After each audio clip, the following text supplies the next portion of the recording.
HOA hates the sound of freedom, posted by Russer. I live in a township, so in Ohio, that means I can hunt and shoot on my own property. I also live next to an HOA, but not in it. I also have some crazy neighbors who seem to think that my property is their property. Example, I live on 2.5 acres, and I'd probably say 70% of it is wooded with a large amount of 100 to 150 plus year old trees. I had just moved in back in March, and one of the first things I did was walk around my property and locate and remark all of my property stakes to know exactly what was mine. I also marked all of the standing trees that were dead and needed to be cut down. And then, a police car shows up because of one of my crazy neighbors that I have caught multiple times trespassing on my property. Thinks that my trees are apparently her trees and didn't want me cutting down the dead ones. So, on 4th of July week this year, a bunch of guys from work asked me if I wanted to go shooting at a local outdoor range.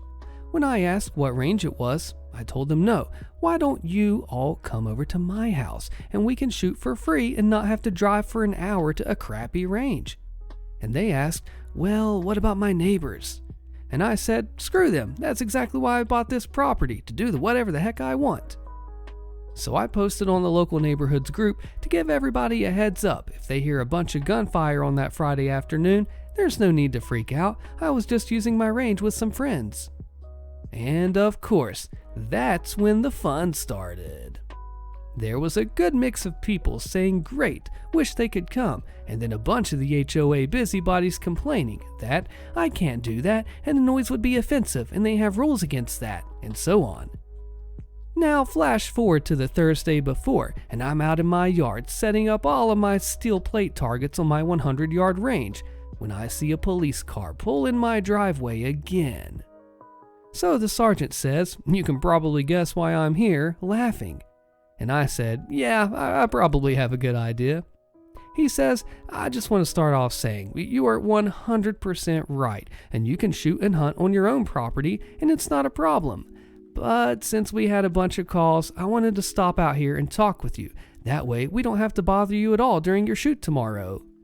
He says he just wanted to stop out, introduce himself, meet me, and take a look at the range real quick, and everything looked great. So this way, come Friday, if they get a bunch of calls into dispatch, they won't have to send anybody out, and they can just let everybody know on the phone call that everything's legal. So Friday comes along, and about 6 guys from work show up, and we went through probably 1,000 plus rounds in a couple of hours, from 22s all the way up to my 50 BMG that I let them play with. 2 of the guys brought some guns with binary triggers, so we were doing some 30-round mag dumps for fun as well. Later that night, I go back on the website to see what the posts were like, starting off with, sounds like the party started, smiley face, along with people whining and making complaints that they had called the police and were told that everything was legal and there was nothing for them to do, and then they commented with, well, I guess the police won't do anything until somebody's shot. Yes, that's right. Newsflash, the police don't arrest you for pre-crime. That would be like them pulling you over for speeding before you've left your driveway because you might speed down the road. Comments and a cool update from OP. Captain Dropbear says, you should offer the police use of your range for training once in a while. I could just imagine the Karen's faces. Hello police, there are people having fun firing guns coming from the neighbors, blah blah blah, ree. Yes, we're the police, we know it's us, we're practicing our Karen tasering skills, goodbye.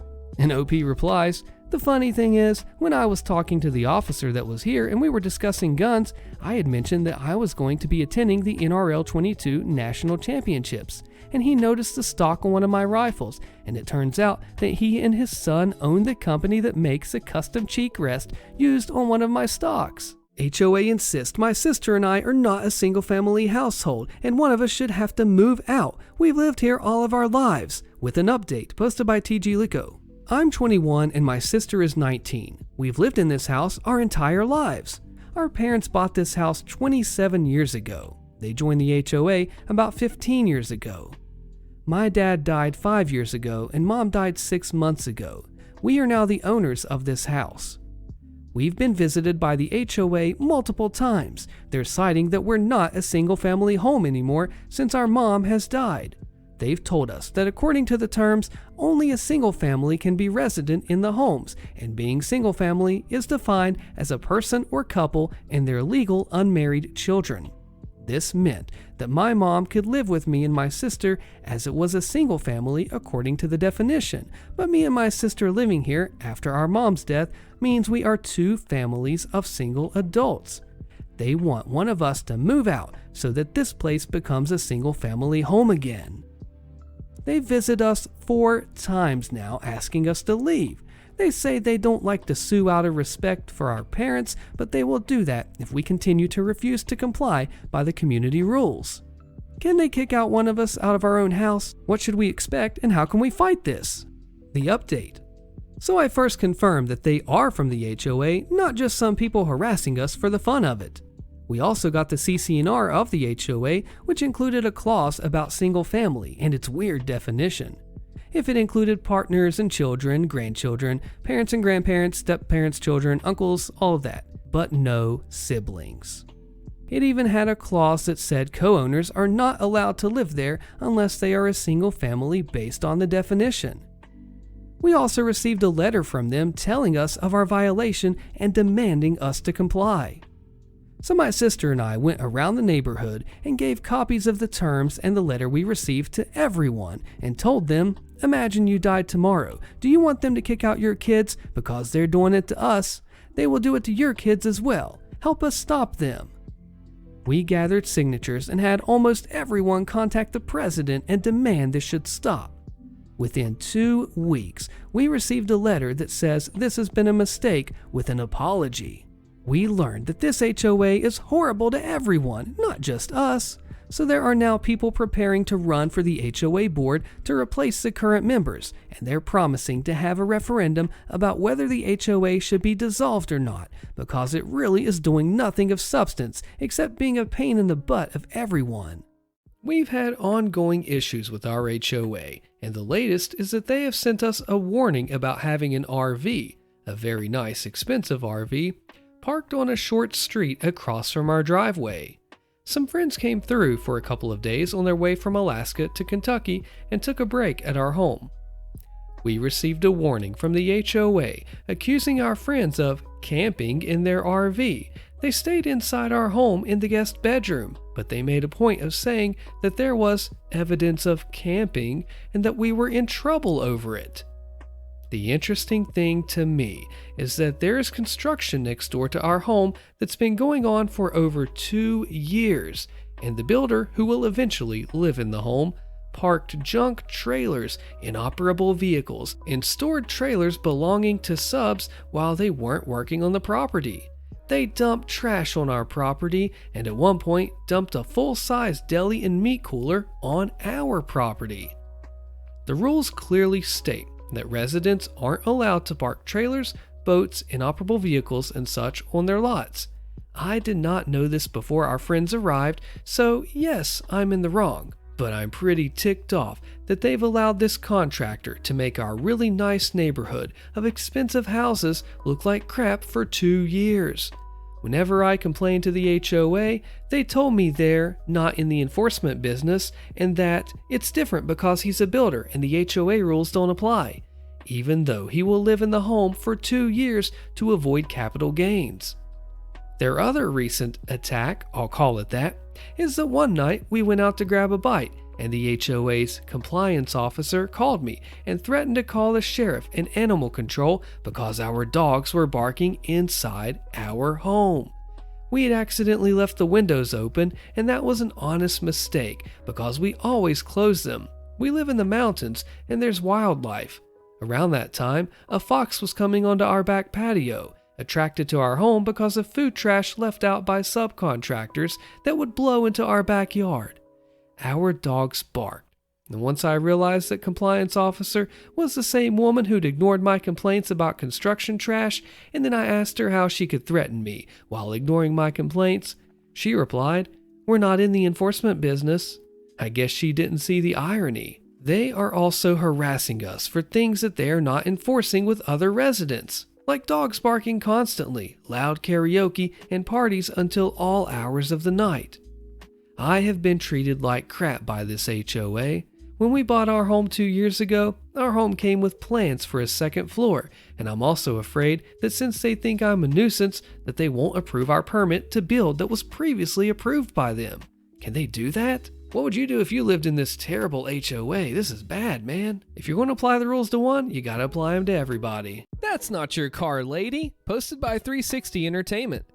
So this happened around 2008. My buddy Brock had gotten out of the military after 10 years. He'd started in the Marines but transitioned into the Army for the last 4 years before buying a house in Texas. When he got out, he did a variety of jobs before landing a gig with a repo service. He worked there for a year and had a lot of wild stories, but this one sticks out as the most as he has helped a fellow soldier get revenge on an evil ex.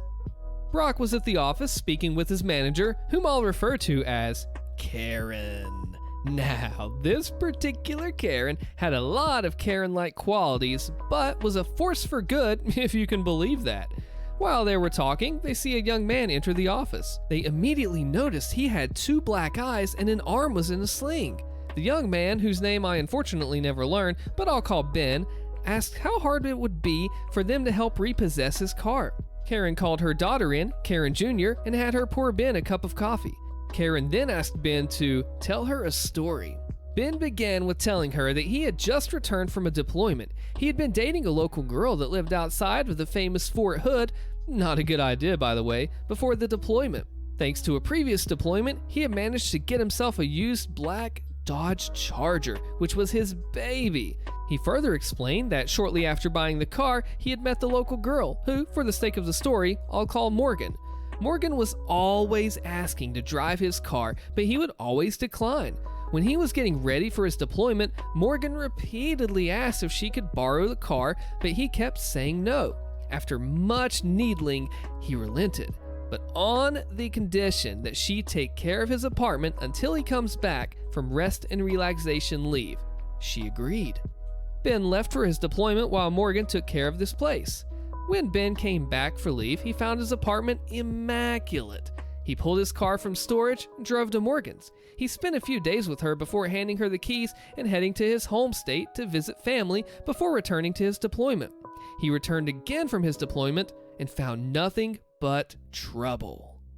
When he walked into his apartment, he found a layer of dust on just about every surface. It was almost like no one had been there in months. When he checked his bedroom, he'd found his room had been torn apart. All of his drawers had been searched and upturned. He tried to call Morgan, but never received an answer. He located his safe, which was hidden, and found it hadn't been touched. He then grabbed his spare key from the safe, called a buddy of his, and they went to Morgan's. As they pulled up to Morgan's, he saw a car there that he initially didn't recognize, but as they got closer, he realized it was his baby. Morgan had the car painted hot pink and put 24-inch spinners on it. He tried the key just to make sure, and the lights flickered as it unlocked. While his buddy laughed, Ben went to the front door and Morgan answered. He asked what happened to his car, and she responded, "It's my car now." Ben walked away and hopped in his hot pink mess.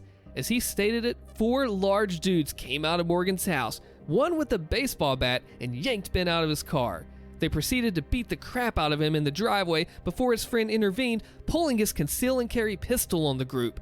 He then took Ben to the hospital. I'm honestly not sure if the cops were called on this. I'd assume yes, but even then, Ben said his friend drove by Morgan's house a handful of times while he was in the hospital at random times, and the car was never there.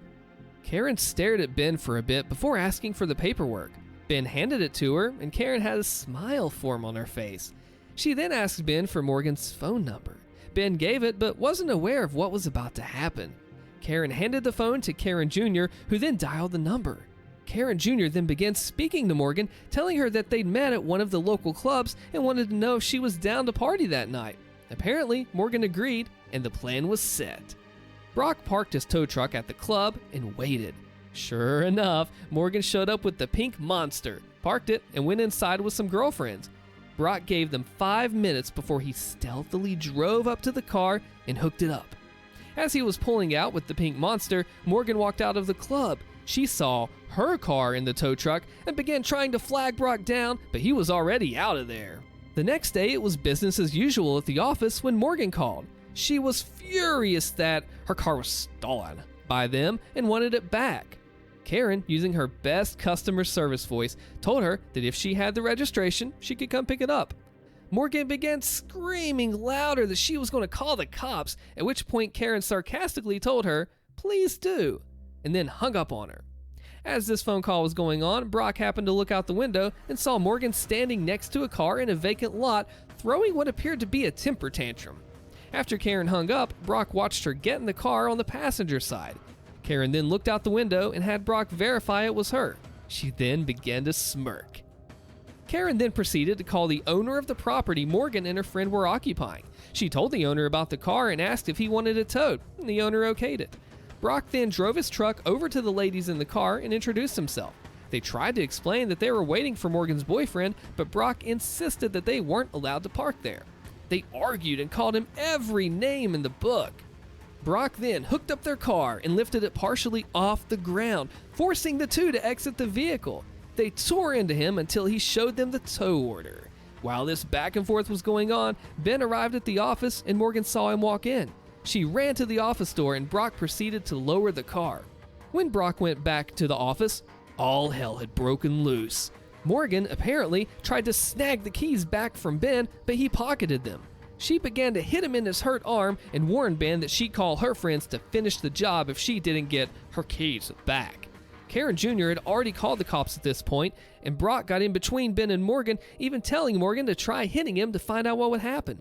Morgan then tried to play the pity card and said she only wanted the keys to get her laptop out for school. Karen asked Ben to hand the keys over to Brock so he could grab the laptop. Brock retrieved the laptop from the car, and as he was handing it over, she rushed to aggressively grab it, but knocked it from Brock's hands. Completely furious at this point, Morgan accused Brock of dropping the computer on purpose and threatened to sue. The cops then arrived, and Morgan began her sob story again, telling the police that they stole her car. The police questioned Karen, and Karen gave her casual smirk while asking if they wanted to see the security videos.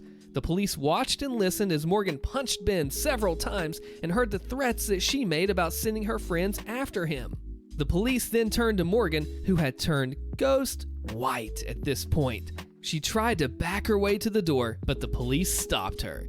They proceeded to ask her about the car, Ben's injuries, and who she planned on sending after him.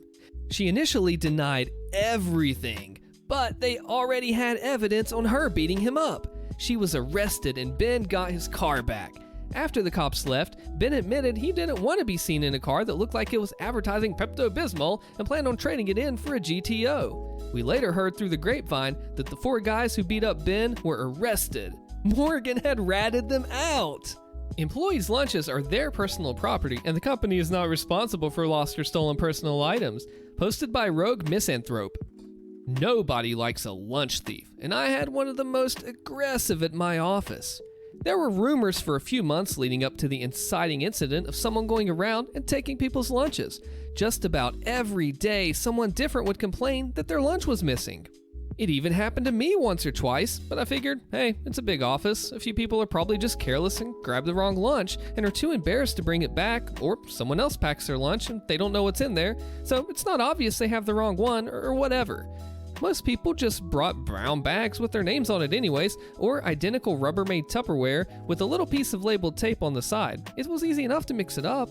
I had accidentally grabbed a wrong lunch once or twice, but I noticed it before I got it open. I thought I was just more careful, or even just not as busy as some other people in the building. However, other people weren't as forgiving, and a quorum made complaints to HR. They were blown off. Personally, at the time, I thought it was all much ado about nothing. But then it began.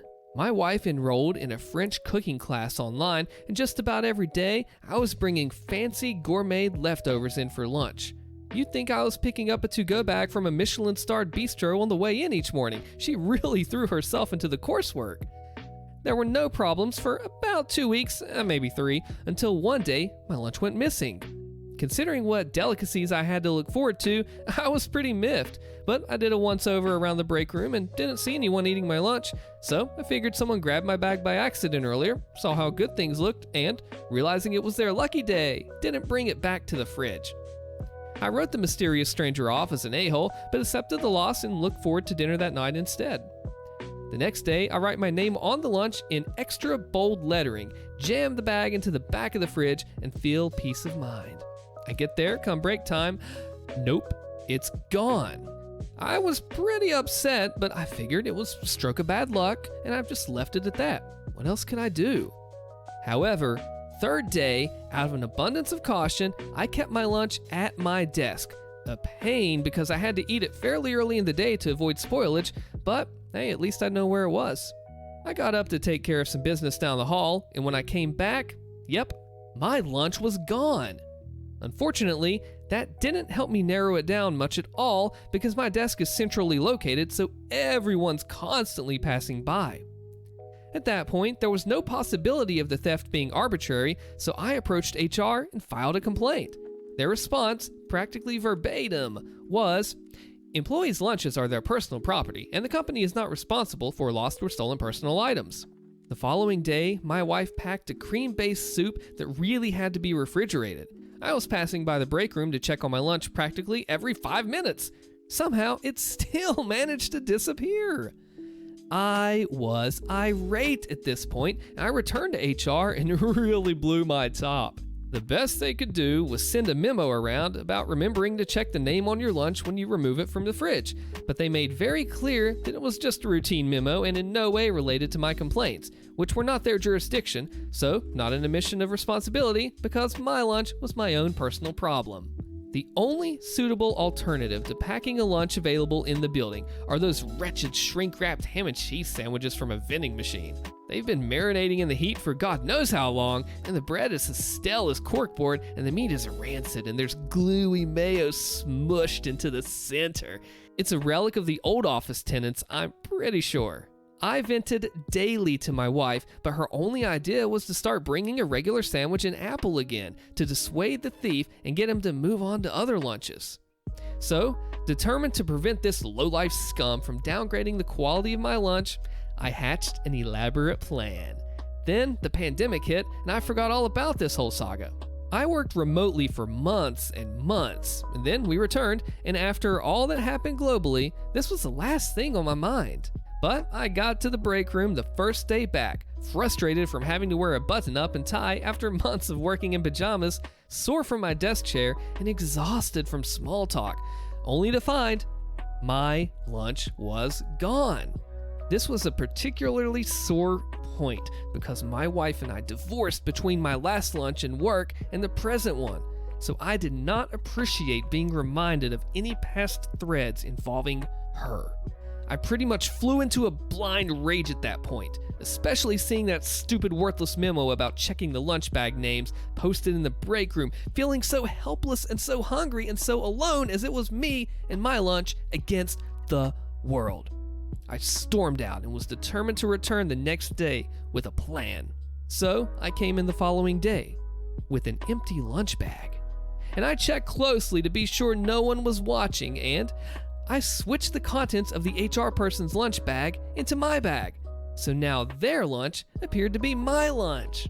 They'd packed a regular brown bag, so I just discarded that and I left. And I waited. I knew this was a pretty big gamble because it was contingent on the theory that the thief was avoiding me while having lunch, but not wary of anyone else. So they would eat out in the open if there were no risk of bumping into me. So I made a big show of going around the office announcing that I was headed out for a meeting and I wouldn't be back until at least 3 p.m. I even went to the trouble of moving my car out of the lot to a space 2 streets over, where I then sat in my car and worked remotely for several hours before sneaking into the building up the back stairway. I then sat in the stairwell just outside the break room where you can hear chatter but can't be seen, and after about 20 to 30 minutes of waiting, I heard it. The sweetest sound I'll ever hear in the office. HR says, "What the heck, Kyle? That's my lunch." Lunch thief says, "Nah, it's not your name on the bag. Give me that." I'm assuming he grabs the bag and sees my name. "Yeah, let's head to my office for a chat." The HR rep later called me in as well and said they were aware of my break room hijinks, but it was obvious that the point still came across loud and clear. They warned me that it was a violation of policy to move another employee's lunch. It took every ounce of self-control for me to keep from retorting, "I thought our lunches were our personal property and the company was not responsible for them being lost or stolen." They'd informed me that they located the thief and things would be handled accordingly. But better than whatever write-up they might be able to issue Kyle, his reveal as the lunch thief occurred in front of the whole break room. So, word quickly spread as to who had been stealing everyone's lunches earlier that year, and he is now the office pariah. He was in line for a promotion. The promotion is indefinitely off the table. And I also earned brownie points for exposing him, though more than I'm satisfied with are being attributed to HR. At the end of the day, though, I didn't do this for this credit or even the sweet, sweet, sweet revenge. I did it to get my lunches back. What would you do? Asked to remove the camera and solar flame light on the structure of a home that's been there for 2 years. Curious of what you would do. Do I just remove what they asked and place it in another area inside the home without saying a word? Or do I remove it, place it inside the home, and then send them an email back saying, "What you asked to remove has been done"? However, please note that whatever neighbor complained about this obviously thought it was there for the wrong intention, and it was not. I am not using it to watch or spy on neighbors. It's there for security purposes because, and then tell them why, I guess the association feels my safety isn't a concern, and so on. Generally speaking, I've had almost no issues with the association the last 15 years that I've been here. I cause no problems and mean no harm to anyone. Here's what went down. I got an email yesterday from my HOA that basically said I had to remove a security camera and a solar light on the outside of my home. It's a 1.2 watt solar flame light and not a floodlight. And I have a ton of decorations out for Halloween, and I usually decorate for the holidays. These pieces they want removed have been there for 2 years now, no problems. My camera is pointed to a walking path that is right next to my porch, with a few other townhouses in the background in the distance. I've had some issues with strangers coming around in the evening, jumping on my patio after 10 p.m., knocking on my door and ringing the doorbell and running. Hence the camera, since I get concerned someone may take something or try to rob me. It is not a Ring doorbell, but is a Blink camera. It's not an eyesore. I wanted some security and some lighting there because it was dark. So I asked them to send me some rules and regulations so I can see them, and they sent me this gem from 2008, right when I moved into the townhouse.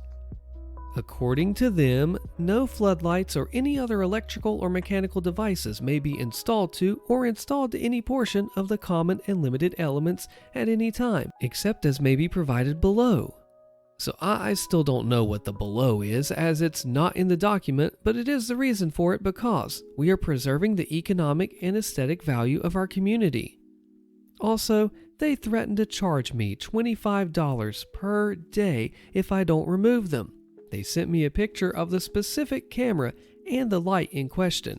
I have others there too, so I'm surprised they didn't take pictures of those. First off, I think the rule is BS. My safety is more important than the aesthetic of the outside of the home. Because I know this is a fight that I won't win, I'll be seeking alternative methods of security that are not against the rules and regulations. Secondly, what possesses an association to come around and check on these things? This couldn't be a random check, could it? Should I suspect a neighbor complained of something, maybe my over-the-top amazing decorations, so they came around to check it out and got me on something else instead? Actually, I'm almost more certain now that a certain neighbor complained because her and her daughter have been walking around my home for years now. Their home is not visible to me or my camera. They just walk the path. I caught them the past 2 days looking directly at my camera, and they even said, "Is that a spy camera?" when looking at it. Apparently, that's new to them despite being there for the last 2 years in plain sight. My neighbor saw the lady a couple of weeks ago creeping around my home and told her that she was from the association and she was just there to admire my Halloween decorations. She lied. Now I do have a partial physical disability, so safety is even more of a concern for me over aesthetics. More info. Move the camera inside. That's how my security cameras are installed. That way nobody knows they're there. I'm not in an HOA, that's just my choice. That's pretty much what I'll be doing. Oh, and instead of leaving dimmer flame lights out on the structure, I'll get highly bright solar lights staked to the ground for the walkway in front of my home. I'm not ruining anything with that one. When the HOA Karen messes with your safety and you have a disability, how would you handle it? HOA isn't even a legal entity, posted by Immediate Ad 7638 with an update. Hello friends. Hubs and I just bought 10 acres in northern Michigan. It's part of an HOA that has maybe 15 lots, and only 8 of them have any homes. It's a rural area. I'm writing here because I'm beginning to think the HOA is not even a legal entity, and they're just charging us annual dues and pocketing it, and I'm not sure what to do. Here are my red flags. Firstly, it's run by a husband and a wife, no third person. Michigan law requires 3 people on the board of an HOA. Secondly, I've emailed this husband and wife team asking for these documents, and they have become unresponsive. The best response that I got was that they sent me the building restrictions list, but no governing documents. All my other questions were replied to in a friendly and helpful manner, but they completely ignore my request for articles of incorporation. So I also cannot find this HOA on the Secretary of State's website, which is the legal directory of all the HOAs in the state, which also has all the founding documents for all the HOAs included on the site. I can find the neighboring HOA, but not mine. Michigan law says that all HOAs have to have an annual meeting, keep minutes, and vote for new board members and so on. This HOA hasn't had a formal meeting in years. They actually said that in the annual newsletter. Now, since there were 2 new property owners in the community, they decided to have a meeting, which I couldn't attend because I work Sundays. When I asked for the minutes, I was told it was just a get-to-know-you casual thing, and there were no minutes. Dues are only $50 a year. However, there is literally nothing the HOA does for the community. There's no public easements or parks, there's 0 HOA maintenance on anything in the community, and the snowplow doesn't even plow the street that I'm building on. We even have to hook up our own electric, septic, and well. Now, there is a single official document in the library of the county, but all that it has are building restrictions like rules about fences and siding and so on. But there is literally nothing else legal, official, or otherwise that I can find about this HOA. I did have to write the dues check to HOA name, but that's the only indication I have that it's a legal business. They have to have a business bank account and legally registered business to cash that check. Since the husband and wife and the directors and members of the board will not respond to my request for documentation, I'm considering my next steps. Here's what I'm thinking to do. Would love thoughts and opinions. I'm going to begin documenting all my requests for documentation. Now it's been via email, so it's already documented and considered a request in writing. Next up, I'm going to send a registered letter formally requesting this documentation. Then I'm going to file a formal complaint with the Secretary of State, which governs HOAs and handles complaints in Michigan. I'm going to get a real estate attorney to force these documents and/or to secede from the HOA due to lack of compliance with all the legal procedures. I don't like the idea of stirring the pot with this HOA, as the husband and wife are our neighbors adjoining our acreage. But A, hubby and I are hermits and don't care if people do or don't like us, and B, this husband and wife team are already becoming sour to us due to lack of response. Where does our money go? There was even a recreational easement on our deed, and the HOA didn't know where it was. We paid out of our own pockets to have our surveyor find and mark the easement. It is overgrown with mature trees and overgrowth and not accessible at all. Update. It looks like there's also a rider at the end of the library that describes the parcels and requires a majority vote to change any restrictions. It looks like it's completely legal. You've helped me tremendously.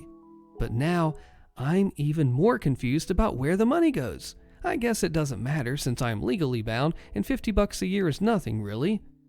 Thank you so much for all your help. Even though the HOA is clearly not following Michigan HOA law as far as meetings and budgets, it's not worth the $50 a year to fight and to get everyone ticked when it's all legit on some level anyways. Uncle lives near an HOA, posted by BloodBunny656 with a bonus story.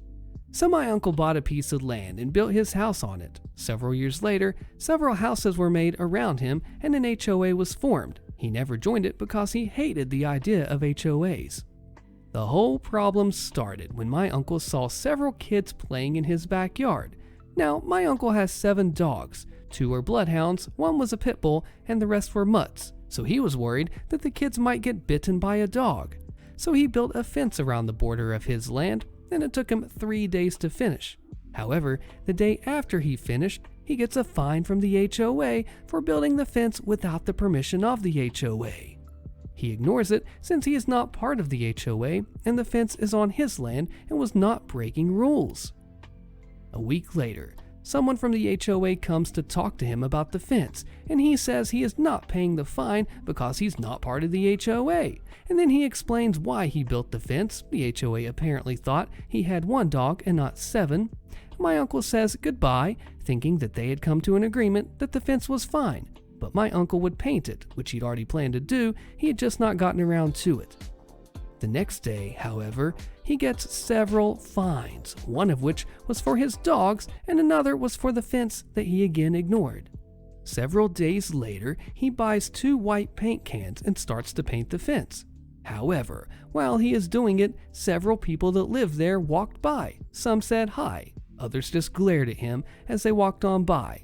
He paid them no mind, and after a while, several people from the HOA came by to complain about the color he chose.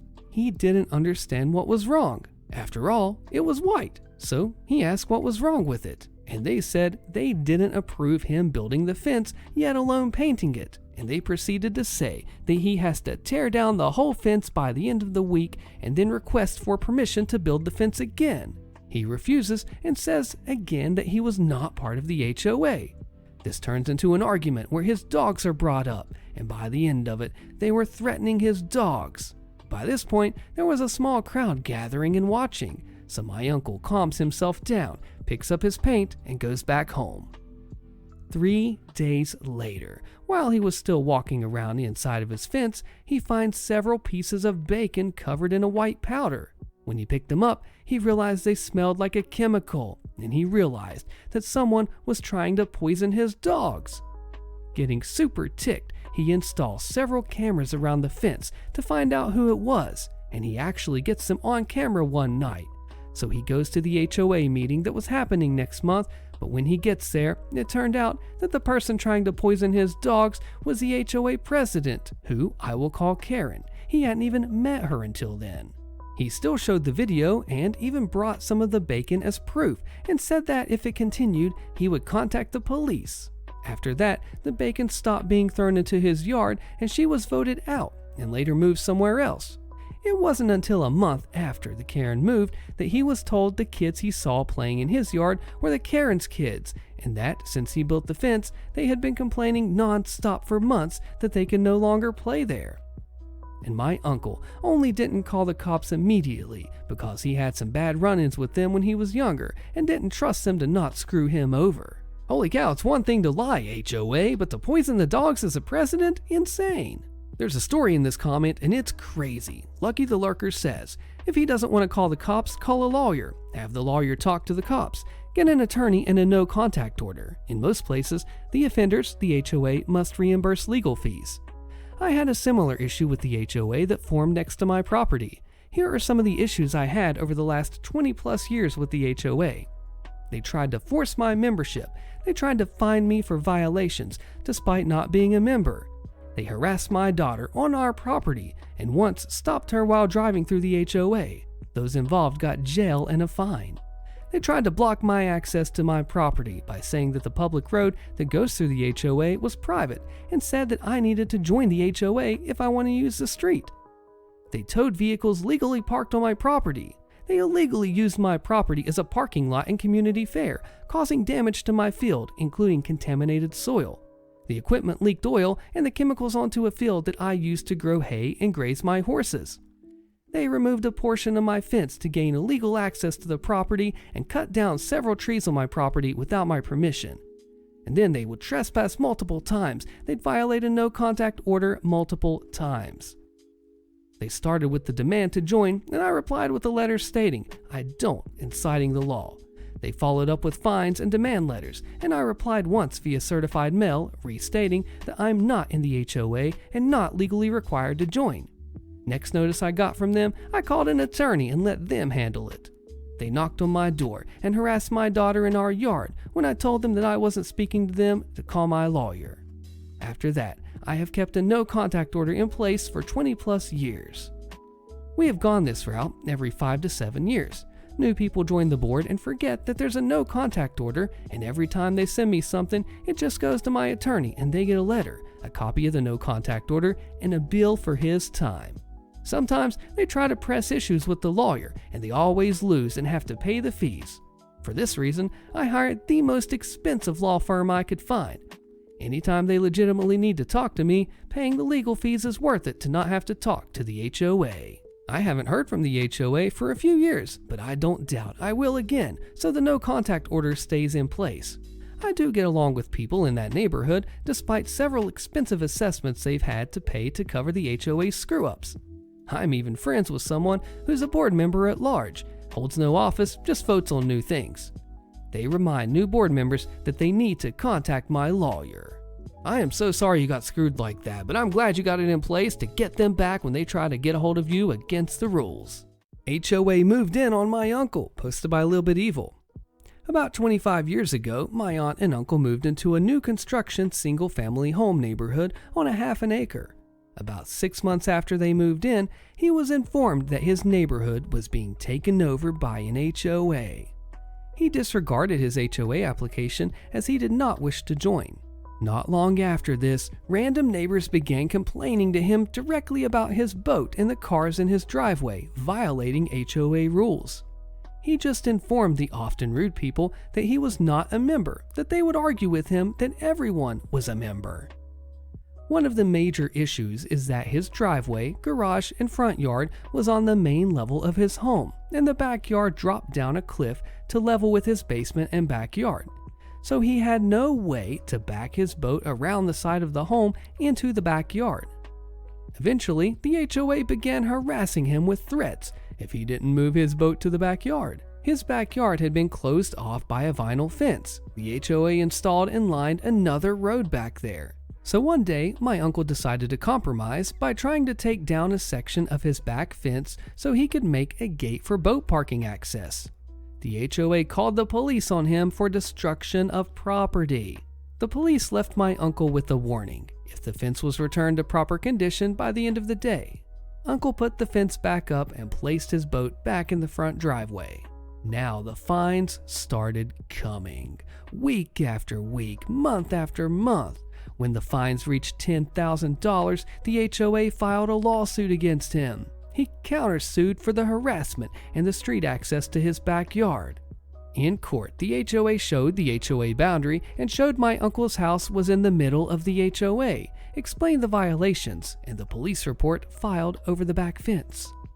My uncle explained that he never signed up for the HOA. He moved into the neighborhood before the HOA existed, never gave them permission to fence in his backyard, provided all mortgage documentation and a blank HOA application with the HOA security stamp and date. The HOA argued that it didn't matter if he didn't turn in his application because he was within the HOA's borders. The judge declared my uncle's property was grandfathered as private property and not part of the HOA. The HOA was to immediately take down their illegal fence on the back border of my uncle's lot. Since the HOA had fined my uncle $10,000 and more in illegal fines, my uncle was owed over $10,000 in damages for the harassment. My uncle rebuilt his yard fence in see-through chain link with a gate where he parks all his toys in full view. He moved the boat from the driveway to his front lawn, let the lawn die, and paved it over, all 10 feet from his front door to the sidewalk. The HOA neighbors in the decades since still approach him to complain, and he just tells them to take a walk, knowing there is nothing they can do to him. Beat the HOA with their own rules, posted by Rakshas. I recently bought a house in a new development. I knew there was an HOA before going in, but unfortunately, due to my personal circumstances and how hard it is to find a house here in Florida, I had no choice about the matter as much as I loathe HOAs. It's my intention to put up with their BS for 2 to 3 years, dig myself out, and move far away to a place that's never heard about HOAs. This being a new community, the builder is currently responsible for a lot of questionable decisions. One being planting a magnolia tree in the backyards of all the houses. For anyone that does not know, magnolia trees grow big. 30 to 40 feet in height is considered normal. Now, this being Florida, I didn't want such a huge tree in the yard near my house, especially during hurricane season. The builder said I would have to take it up with the HOA to replace the tree, as the area that I live in requires a tree in the backyard. Okay, no problem. I moved in and sent a request through the HOA property management website to replace the magnolia tree with the dwarf citrus tree. May as well get some fruits if I must have a tree in the backyard. They responded, no, I can only replace the tree from their approved list, conveniently attached.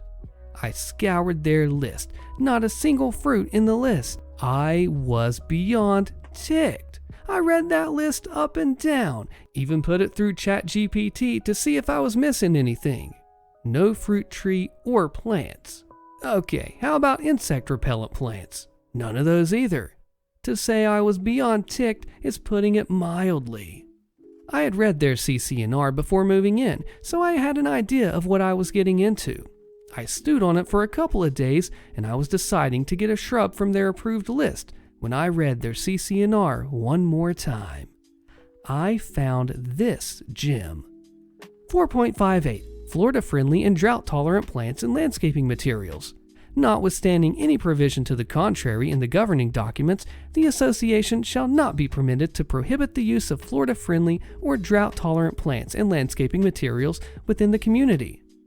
I copied it and sent it to the property management company saying that I would like to replace the magnolia plant with a Florida-friendly plant as per the above section in the CC&R. Radio silence for a few days. I do believe I broke their petty little brains. Then I got the notice that my request was approved. I will gleefully go rip that magnolia tree out of the yard now and plant a grapefruit tree.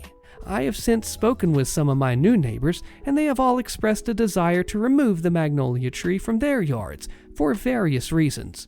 I will gleefully point out the section of the CC&R that they should read.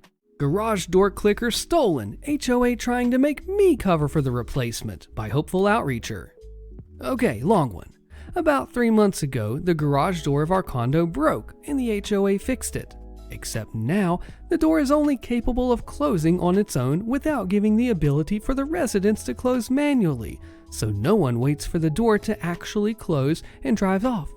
Because of this change, our garage gets broken into all the time, and the shack that is next to our garage spot is usually open and all of its contents are placed all around. About 2 months ago, the previous board quit and couldn't find a third, so they urged everyone to volunteer. I ended up volunteering. A few weeks after being voted into the board, another break-in happened, and my garage door opener was stolen. I talked to the board, and we all agreed that it was a security issue to have an opener out in the wild. I told them that I could take care of things, as this seemed like a small enough issue to get my feet wet. Our HOA manager kept not responding to my emails, but still kept opening emails right away, and if and when he responds in small, unhelpful phrases weeks later. Our manager has a long history of doing that. I don't think she has ever replied to a single of my emails promptly. After about a month, I resigned from the board for unrelated reasons. Work was picking up and I needed the time back. It has been a month since I asked to resign, and they finally officially voted me out yesterday. The manager has not been responding to my emails still, even though I have receipts that she has indeed read every single one of my emails. The board now has decided that the issue is not important and wants to charge me $500 for the replacement clicker. After resigning, the resident living across from me told me that they had a stalker and that someone had installed a GPS tracker on her car. It feels to me they are trying to skirt their duties as members in order to save a dime and have me deal with the door by myself, even though they were the ones who created the problem by installing a cheap garage door that does not secure the building. I also feel like the HOA manager is singling me out in this situation. In the 2 years that I've lived here, she has never replied to a single one of my emails, often making problems worse due to them not being resolved in time. Thoughts? Not sure what to do next. Here's some updates. You don't need to be voted out to resign. Your written resignation is enough and effective immediately or effective per a date and time specified by you in writing. Was your garage door opener stolen during one of the break-ins? Because if so, I'd ask for the paragraph in the condo and HOA documents that gives them the authority to charge the victim of the HOA's negligence for the cost to repair the damage caused by the HOA's negligence. An OP updated. It was. We took photos of the events and contacted the board member immediately.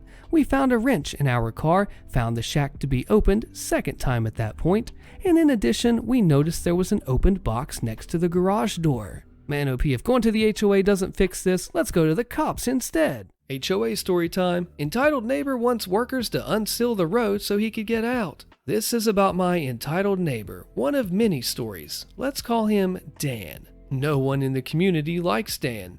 Dan unfortunately lives right across from me. A month ago, we get a message from the HOA that they will be doing an asphalt seal coat on the roads in our community. They split it into 3 sections, 1 day for each section. They said it will take about 11.5 hours, so from 7:30 in the morning to 7 at night, so we needed to plan accordingly for the day that the work will be done. For people who need to use their cars during the road work, they needed to move their cars to a nearby street, which is less than a 1-minute walk. They sent several emails, mailed everyone a letter, and posted notices on everyone's door, garage door, and the common areas. Pretty impossible to notice, unless you're Dan. At about 7:45 a.m., the workers start taping off areas to get ready. 8 a.m., the tar like goo starts going down. These guys work fast. One machine lays down the thick liquid, and the 3 guys come in and spread it evenly. It's quite ASMR friendly, as it's like watching someone color. Anyways, it takes the workers about 1 hour to get to my part of the road. At about 9 a.m., I hear yelling outside. I look out the window, and Dan is yelling at the workers from his garage. Dan is trying to get out, and he's ticked that he can't now unless he wants that tar-like goo to get on his precious truck. He starts ordering the workers to scrape off the coat so that he can leave. I have no clue if that's possible, but they'd already passed Dan's house, plus about 20 yards past his house. The foreman comes over to talk to Dan. The foreman tells Dan he's not going anywhere and that he was notified several times. In fact, the foreman points to the notice taped next to his garage door that Dan is standing 6 feet from. A notice that's been there 4 to 5 days. Dan makes excuse after excuse. He says that the HOA should have knocked on his door to let him know. More shouting occurs and Dan starts threatening to sue. The foreman doesn't care. He's doing his job. He warns Dan that if he drives on the coat, he'll be responsible for his own damages and more. Dan throws another tantrum and eventually retreats back to his home. As far as I can tell, Dan is the poster child for male Karens. What would you do if you lived next to a neighbor like this? Let me know. Pyramid scheme scammer ends up paying in the end. Posted by Drunken Black Belt. About 6 or 7 years ago, I was trying to enlist into the military. I ended up not joining, but that's a story for another time. At this point, I was led to believe that I was about 4 months away from leaving for boot camp. I was running out of savings and needing a part-time job for some spending cash while I waited around. So I did what any enterprising 20-something would do and searched Craigslist for jobs. I normally hate sales jobs, especially those based on commissions, but I figured it would be a great way to earn some extra cash short-term. I found a few job listings that looked promising and I put out some applications. A few days later, I received a call from David. He was opening up a new store and needed associates. He liked my resume and asked if I'd be available for an interview on Friday morning.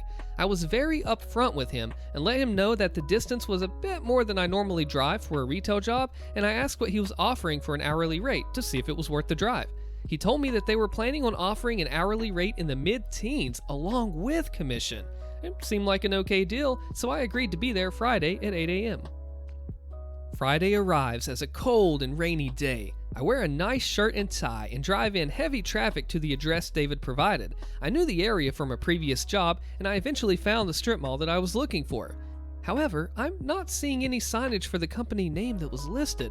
There is, however, one empty space with no signage and 2 people inside. Okay, maybe they haven't gotten the store set up yet. No big deal. I'd arrived early, knowing how bad traffic can be in that area. While in my car, I witnessed a young lady in business casual dress remove a sign from the window stating, "Retail space for rent, call 1-800 blah blah." Okay, a little weird, but maybe it's the first day in the space. I walk in about 5 minutes early, and immediately my BS meter goes from yellow to the highest level, black watch plaid.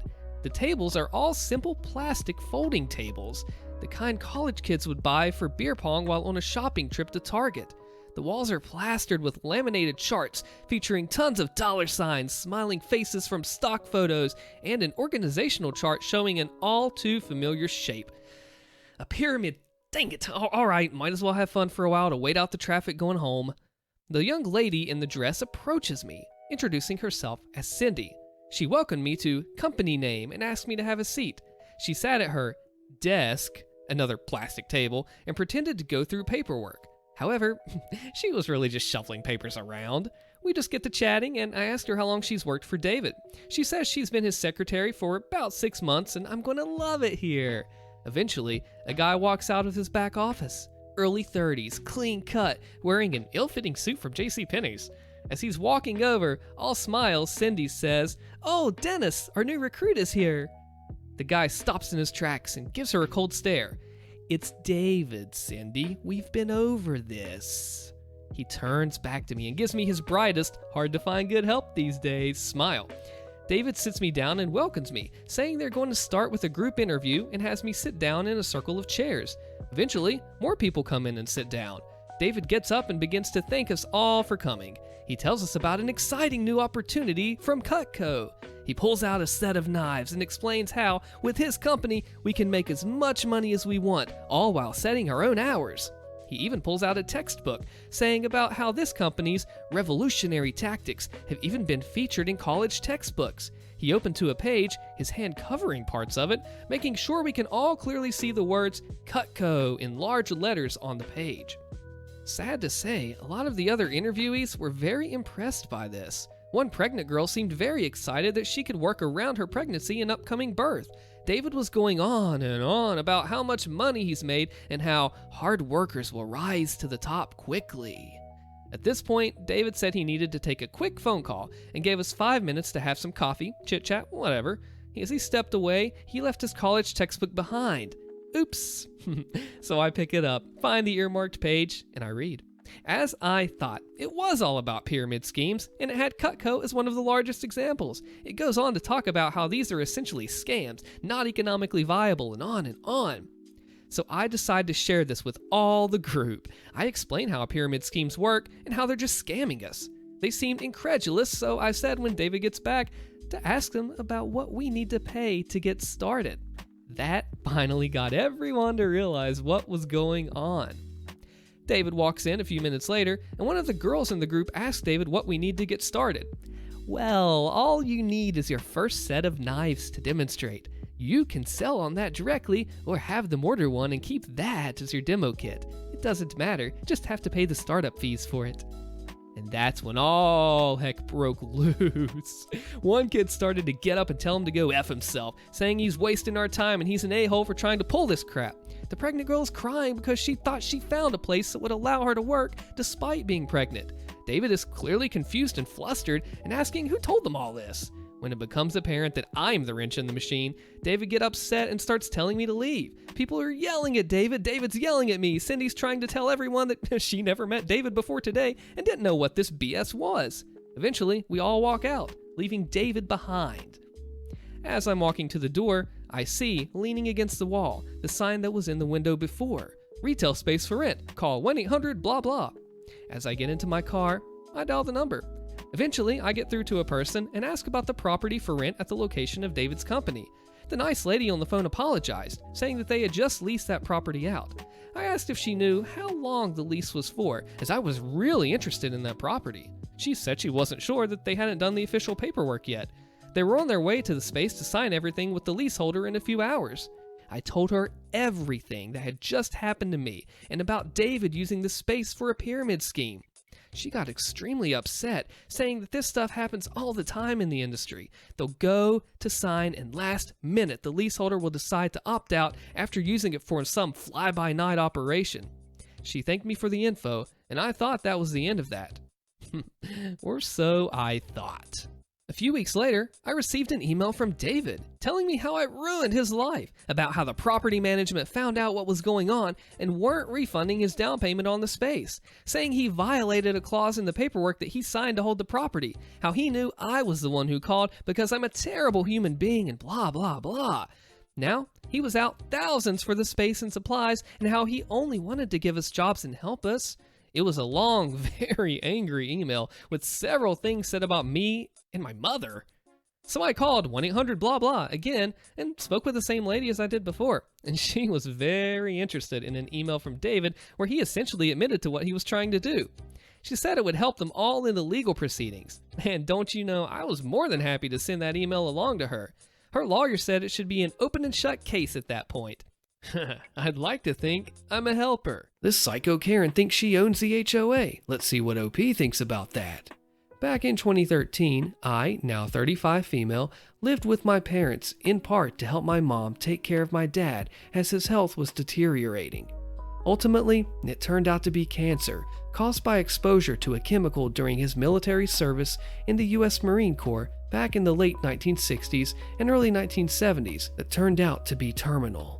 Due to the fact that Mom and I were so focused on Dad's care in the time that we weren't working and Dad's own inability to take care of some things, some of the more cosmetic parts of home maintenance fell by the wayside. Minor things like fixing the walkway from the driveway to the front door, not a sidewalk by the street, mind you, and chipped paint on the front of the house suddenly weren't as important as trying to coax Dad into taking his medications, trying to get him to eat something in the hopes that it would be kept down, or making sure that he made it to his appointments on time. A month or two after Dad passed away, while Mom and I were still grieving, a wild Karen appears at our doorstep claiming to be the president of the HOA that did not exist in our neighborhood. Dad checked for that before he ever made the offer on the house. Mom was out at the time, and so I was the one who answered the door. Karen says, "Hello, I'm Karen, and I live down the street. I'm secretary of the Neighborhood Homeowners Association. We demand to know why your house has reached the terrible state that it's in." No, you aren't. I know for a fact that your homeowners association doesn't exist. My late father checked into that when he bought the house, and a lawyer looked into it just after he passed. So stop lying. Well, I am still entitled to know why your house is in this state. Not my house. It was my father's house, now it's in my mother's name and that of my older brother, and you aren't entitled to anything. But if your sanctimonious butt wants to know and harass the grieving widow of a veteran and her spinster daughter, fine. You're about my parents' age, so my father lost his life to a battle with cancer caused by his service in a war so people like you could spit on him upon his return. Instead of claiming to be from a homeowners association that doesn't exist, be honest and say that you're demanding an explanation that you have no right to. We're not in city limits either, so you can't try to whine about the city ordinances. Well, it's still lowering the property values. Then why are you demanding an explanation for yourself rather than offering to help? I know most of the neighborhood knows. They brought food. I don't have time for this. You're trespassing and you have 10 seconds to start leaving the property before I call the county sheriffs.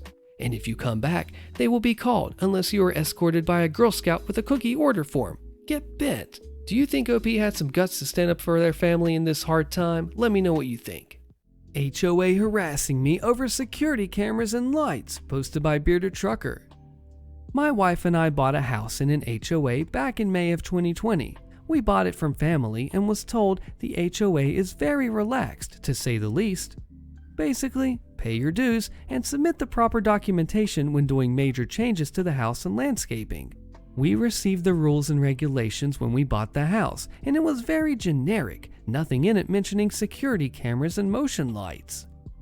Well, this past Monday, my father-in-law and I finally installed 2 security cameras and lights. We had to run new electric lines due to the house not coming with the doorbell. Tuesday afternoon, we received a warning about modifications to the house without prior approval. We already had 4 motion sensor lights up months prior to installing the camera. Well, I figured they just want a statement or something similar to explain why we put up the new system. I submit the statement and I don't hear anything back for a couple of days. The response I finally got was that the cameras needed to be removed, paperwork submitted, and then they can be reinstalled. After spending 6 hours running wire and installing the system, I'm not pulling it down, and I will not be changing anything until I get a response to my submission. If it wasn't mentioned in the rules and the regulations, I figured they really don't have a leg to stand on in general. Now to summarize, we have 4 motion sensor lights and 2 cameras. It's a single family home. I think they are just giving me pushback due to me trying to get them to equally enforce a ban on commercial vehicles. Very interesting comment. HOAs hate private security cameras because they like to screw with people's property up when they aren't around to teach them a lesson. They prefer to put security cameras all over the neighborhood that are under their control, so the footage can be corrupted anytime it's useful. Also, so they can use them to spy on everyone and make sure they're following the Führer's decrees. You worthless proles are the ones paying for these cameras, by the way, with your monthly dues. I seriously have no idea why HOAs aren't classified as a protection racket. HOA asking for personal funds to repay a loan? Help! Posted by Quiet Excitement 365. I recently purchased a condo in a community governed by a homeowners association, or HOA, about a month ago, and now I find myself facing a concerning situation. The HOA is asking all residents, including myself, to contribute a lump sum of money to repay a massive $1.6 million loan. Here's some background info. The current reserve fund stands at $1.3 million, which includes the special assessment funds and all asset accounts. Apparently, a previous assessment was conducted in 2021, which I wasn't a part of, to repay the reserves for the down payment of the loan. The intention was to increase the budget gradually, hoping that, over time, we could repay the loan. Unfortunately, due to multiple water-related issues within the neighborhood, the reserves were never replenished, and the increasing budget couldn't cover the remaining 3/4 of the loan. Now, the HOA is proposing this special assessment solely to cover the remaining portion of the loan owed to the bank. If approved, I am being told that the funds raised from this assessment will be held in a designated account and used for monthly payments to the bank until March 2027, ensuring accountability regardless of any management or board changes. The idea is that this special assessment allows homeowners to finance the completed improvement using a fixed-term loan at a relatively low interest rate of 3.5%, as opposed to permanently increasing homeowner dues. Is this normal? Secondly, the HOA has presented us with a dire warning. Without this special assessment or significant budget increases exceeding 30%, they claim our community cash flow projection for the next 12 months is grim, and the HOA could run out of money. They argue that reduced funds on the balance sheet and income statement would negatively impact potential buyers who require substantial reserve funds for mortgage approval. What? I bent the rules and gave you a $50 discount and you're still not happy? Enjoy the $15 one instead that you were initially meant to get. Posted by Dumb Stupid Idiot. I used to work at a call center for a large Canadian telecommunications company. They're a service provider for TV, internet, home phones, and cell phones. I was a customer care agent, and at the time, I was working in the end of the promotions department. I'd be the person you speak with when your 1 or 2 year discount was set to expire.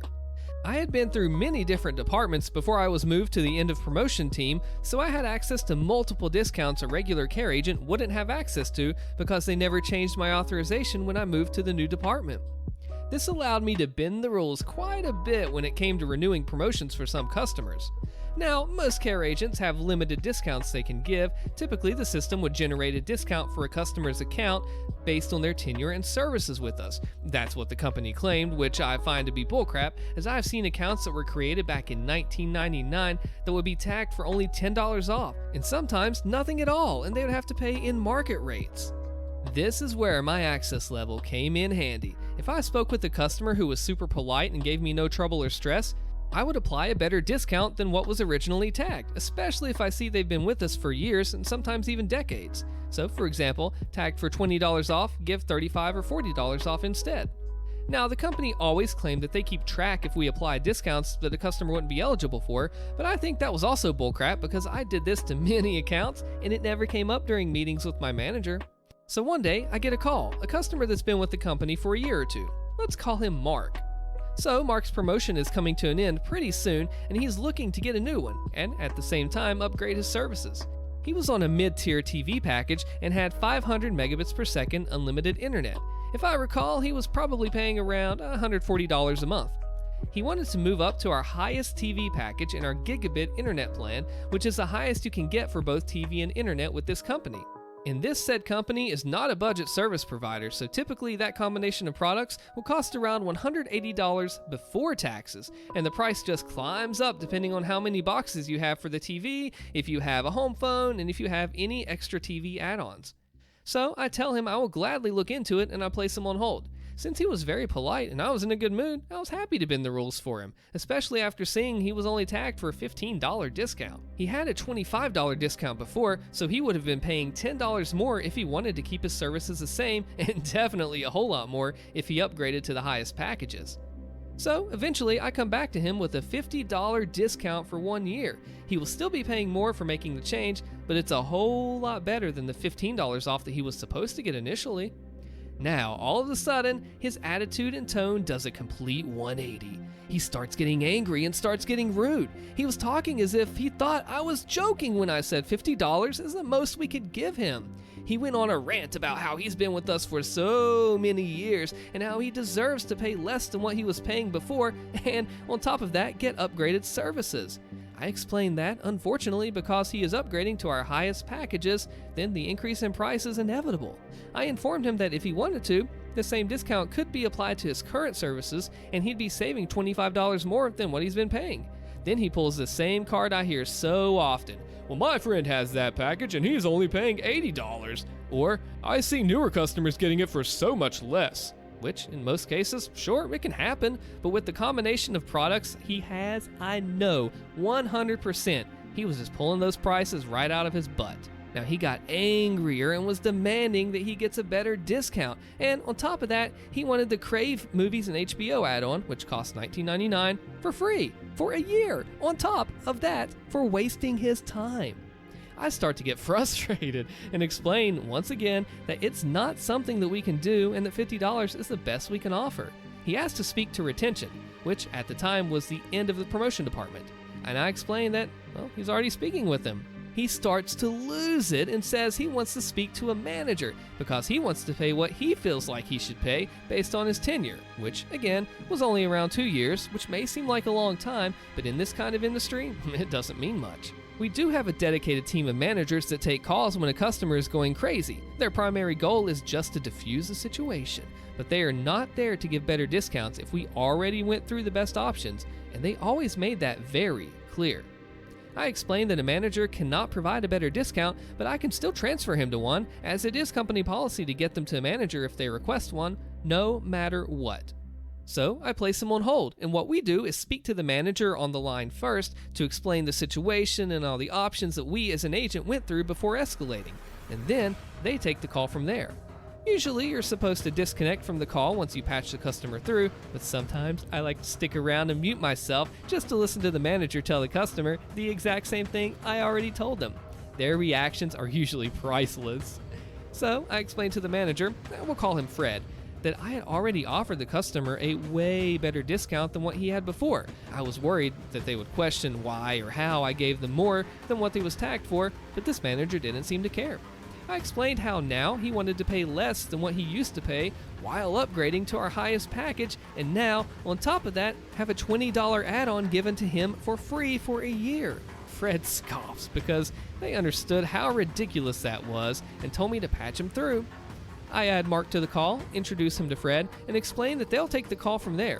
Now, all of a sudden, he's acting very polite again and says, "Oh, thank you so much, OP. I hope you have a good rest of your day. Take care."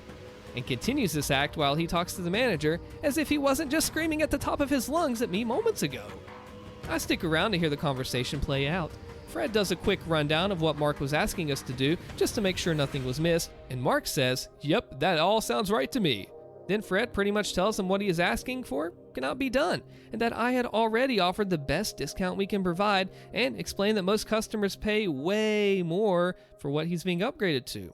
He starts getting angry again and starts yelling that he's being mistreated as a long-term customer and is threatening to cancel all of his services with us and move to a competitor. Fred says he's sorry he feels that way, and that if he would like, they can start the cancellation procedure for him.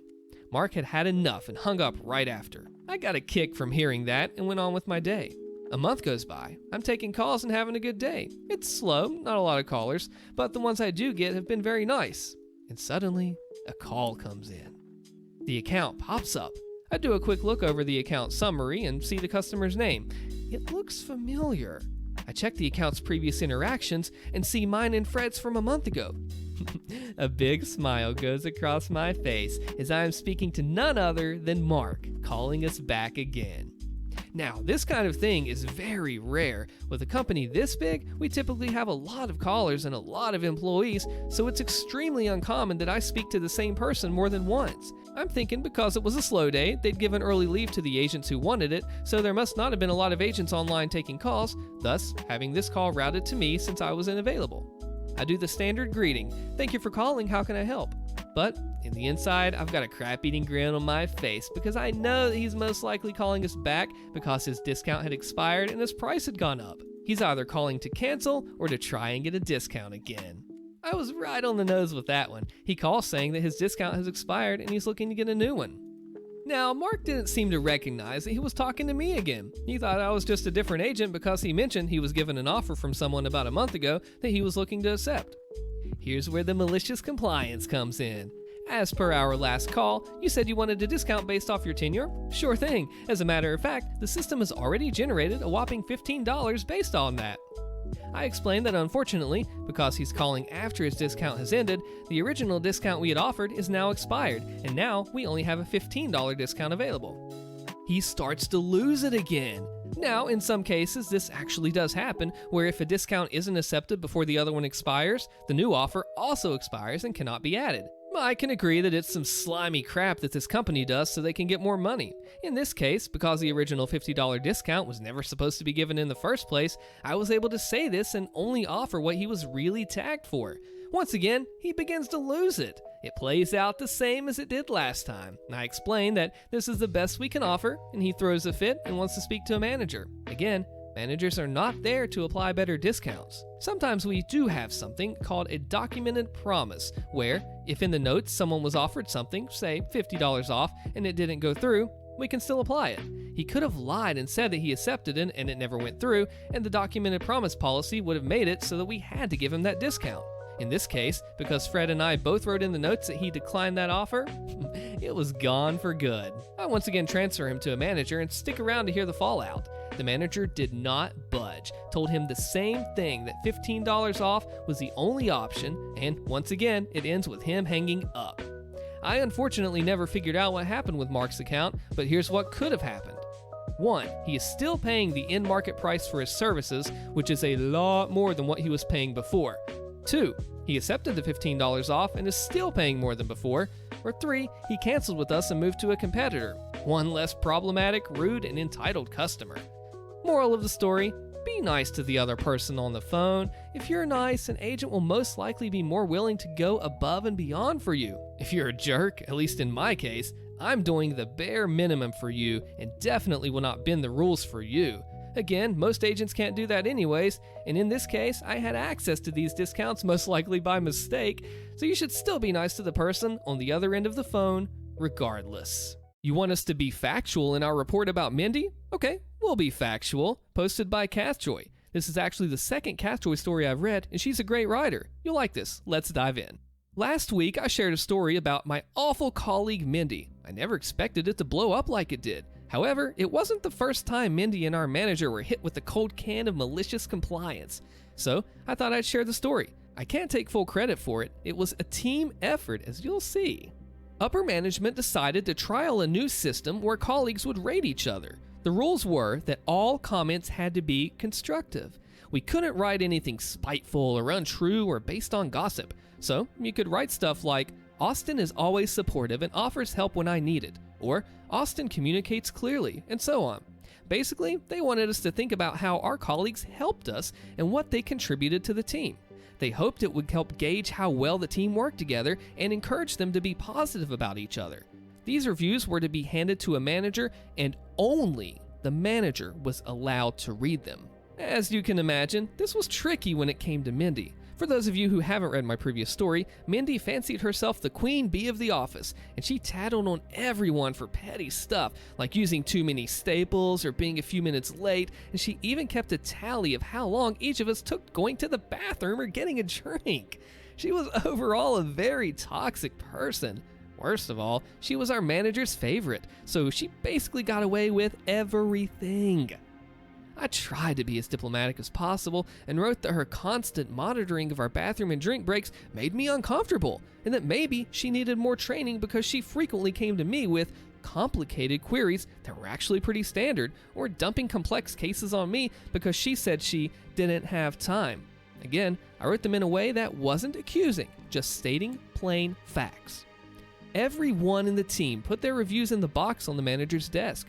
The manager was supposed to look through them and use it to tackle issues or any areas of discord in the team discreetly. In spite of the fact that these reviews were supposed to be anonymous and only for the eyes of the manager, Mindy somehow found out what was on them, and she was furious. She accused us of ganging up on her and bullying her, and you guessed it, she tattled to the manager. He called an emergency team meeting to address it. He brushed off our concerns about how Mindy had read them at all.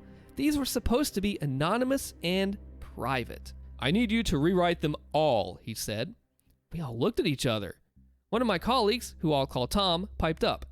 We did exactly as you asked. Our reports were truthful and constructive, Tom said. No, you can't write this. You need to write them again. And this time, stick to facts. Our manager snapped, and that was that. Mindy grinned smugly at us as we left. Tom stepped in and suggested we go out together and figure this out. There was no way we were going to lie and say Mindy was a great employee, like our manager obviously wanted us to, but we had to do what he said. Tom had been at the company for decades and always stood by his colleagues. He was a genuinely fantastic guy and we all loved him. He suggested we go out for drinks together to discuss it away from Mindy, so we did. At first, none of us knew what to do. What facts can we give about her that won't get us in trouble? Mindy sits at desk number 666. Mindy has short hair, I said sarcastically. Tom's eyes suddenly lit up. Yes, he said, that's exactly what we'll do. We worked together and came up with a plan. We redid the forms and we all wrote the exact same thing. Mindy has short hair. Mindy sits at desk 666. Mindy works 9 to 5:30. Literally just a laundry list of mundane facts about Mindy, and our forms were identical. We waited until the last moment to post them in the box. Our manager hit the roof, but there was nothing he could do about it. We did what he asked, and there was no time for him to make us do another. So, he just submitted them. The scheme was soon dropped because it created too much work and was replaced instead with a system where colleagues could nominate each other for awards. Guess who never got nominated for any awards? For the record, this took place before the lunch break fiasco, in case you were wondering. Opie and Father versus the HOA. I'm a little fuzzy on exactly when this was, but for loose context, it's 2018-ish. We're living in this little two-story in a subdivision in upstate South Carolina, which my parents still own. My family just had a full run of renovations done on the house. A kitchen remodel, new floors, wallpaper removed, new paint on the walls, and so on. The folks who painted did an especially good job, and since they were a small local business, they wanted to know if they could put up a little sign in our yard just for a few days as advertisement. You know, like those little plastic type yard signs, nothing big or fancy.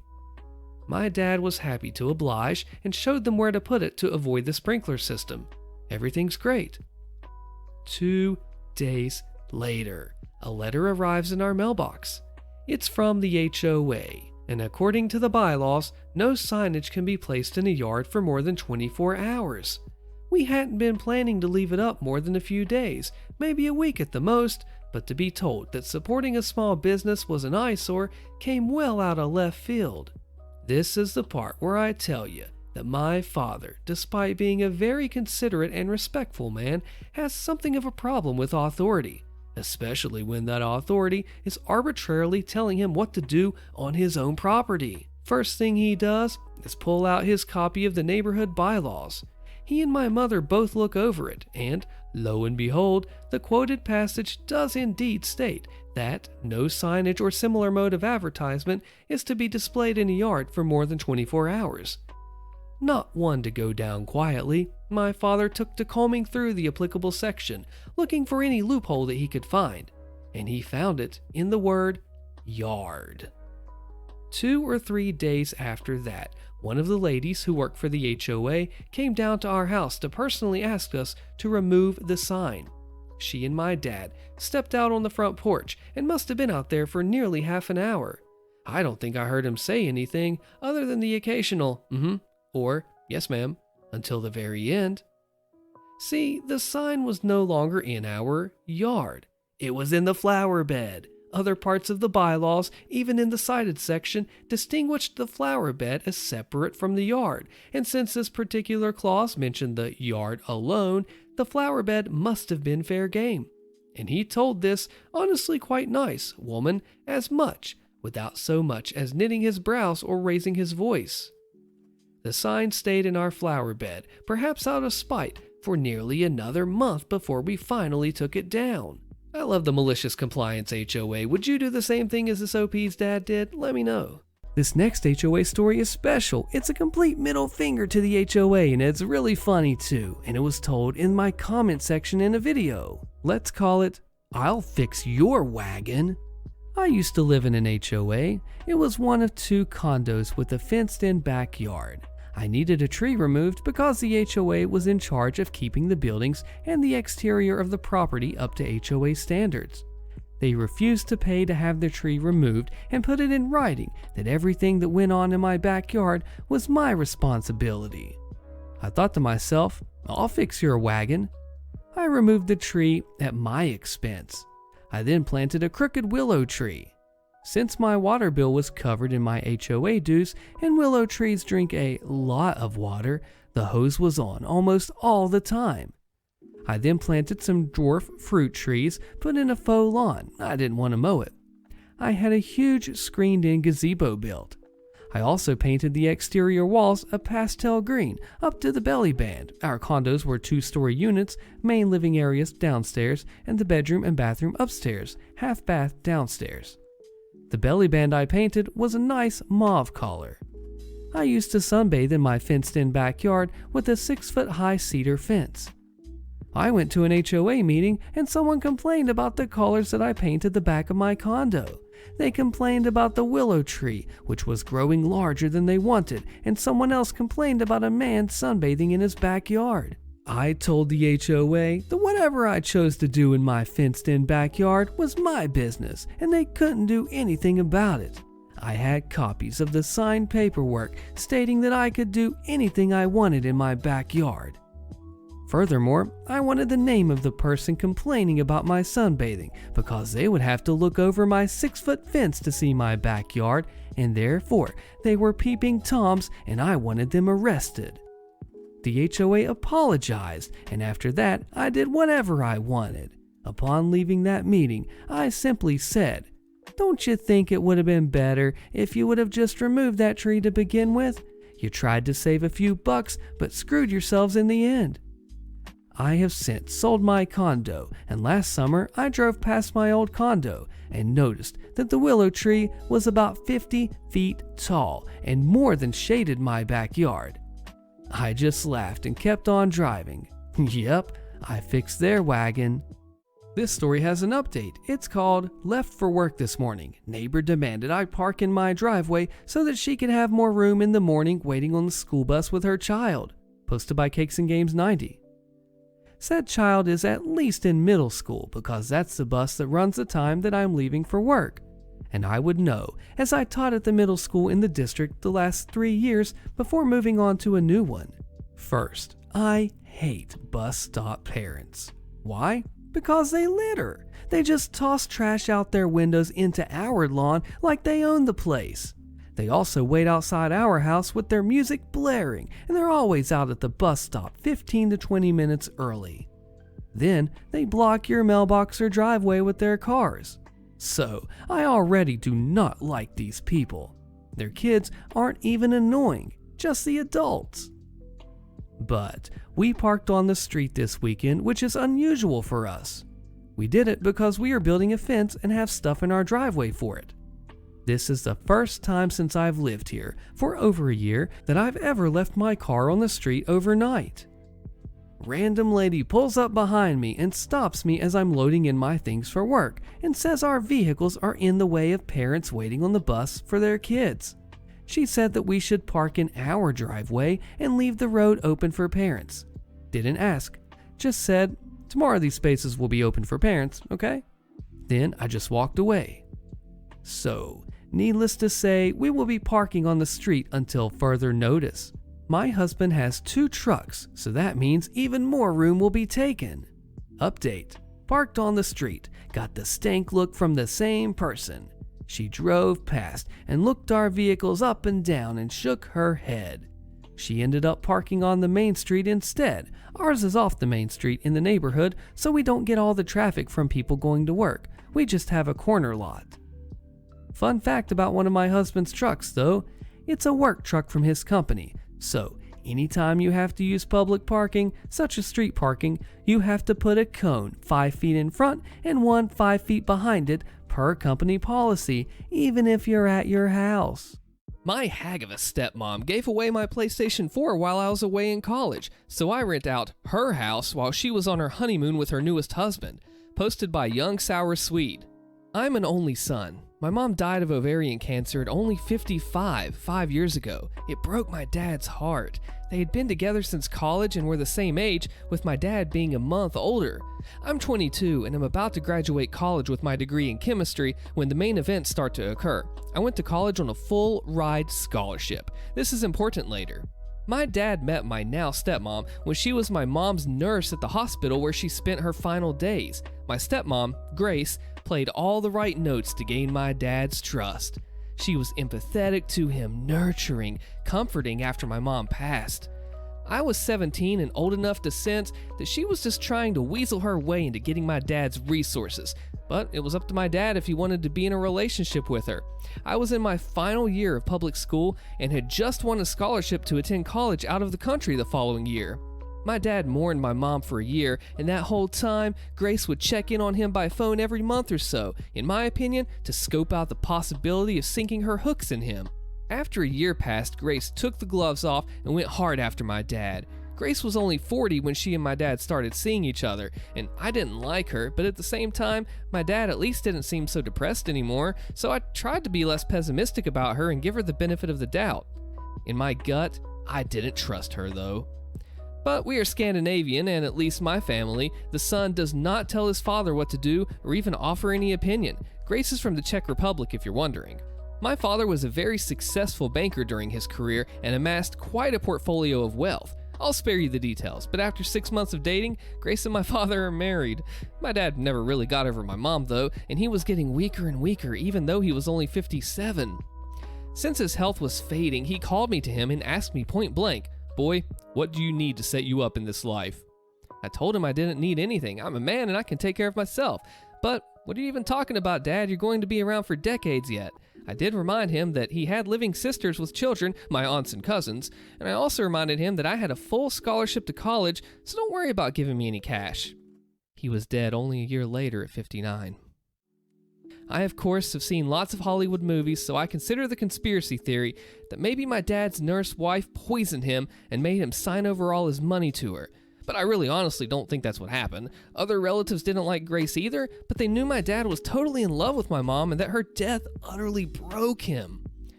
Well, long story short, my dad bequeathed his 5-bedroom house to me, even though I wasn't expecting it and didn't ask for it. He gave a small endowment to each of his sisters and their children. He left about 80% of all of his existing money to Grace, which amounted to several hundreds of thousands of dollars. My dad ignored me because he's generous to a fault and still gave me several tens of thousands of dollars, which were of course very useful to me. Grace tried to put on a friendly front, but I could tell she was angry as heck that she didn't get my dad's house too. That belonged to me, and I had the legal papers to prove it. She was especially mad because we live in an extremely upscale and trendy location, and houses are hard to come by and easily sold for massive profit. During the first few months after my dad's death, I had the nauseating, creepy experience of knowing Grace was trying to feel me out to see if I might be into a little relationship with her. Gross. She still stayed at the house though, because over the last 3 years, she had gotten used to living there and acting like she owned it. And even though I officially owned it, I was always away at college and only visited my dad's old house once every couple of months. And even then, it wasn't to see Grace, but to see my cousins who lived just a few miles away. I downplayed the fact that it was really my house, and over the months, I think Grace gradually forgot that she had really no legal right to the house. She probably believed that sooner or later, because I never asked her for any of the hundreds of thousands of my dad's dollars that she now had, that I was somehow independently wealthy and would just give up my house to her. I knew eventually I'd hydrogen bomb this witch when she started dating some new guy only 5 months after my dad was in the ground, and one time when I came home from college after graduating, she and her new boyfriend, some sleazy looking D-bag named Ivan who was only a few years older than me, were acting like I was a guest in my own house and that they owned it. I played along. Grace told me that she gave away my PlayStation 4 to Ivan's cousin because I'm too old to play video games. I didn't even know this kid, and you give him my PS4 to give away to some other who I don't even know? I quickly changed all my network passwords that same day. I smiled, but I knew what I had to do eventually. She also said that she and Ivan were getting married because I just can't mourn your father forever. I have to move on with life. I tell her that I graduated college and already secured employment with a local firm and will soon find a new place to live. She looks thrilled, especially the part where it looks like I'll soon have a new place to live. Then, in a patronizing way, she tells me, "You'll always have a place in our house though, and you're welcome to stay whenever you please." Thanks, Grace, really generous of you. What I really say is that I'll probably have a new place in 3 months. She says it's wonderful because she intends to go to her homeland to have a wedding with Ivan and afterward have her honeymoon. She assures me that it's a local affair. Otherwise, I'd invite you, honey. Anyway, I know you're so busy. I congratulate her, and she asks me if I can watch the house for her. Watch my own house? Sure. What I really say is, of course I'll take care of the house. I'm careful not to say your house. She and her D-bag fiance, who I am 100% sure is only there for Grace's money, go on their trip, and I immediately put out advertisements in rental websites offering to lease my house. I hire movers and have all of Grace's furniture and possessions boxed up and put into a storage rental facility. I retain all my parents' furniture that they had before my dad met Grace. Locks? Changed. All of them. Within days, I am inundated with dozens of inquiries regarding my amazing furnished house with fantastic views.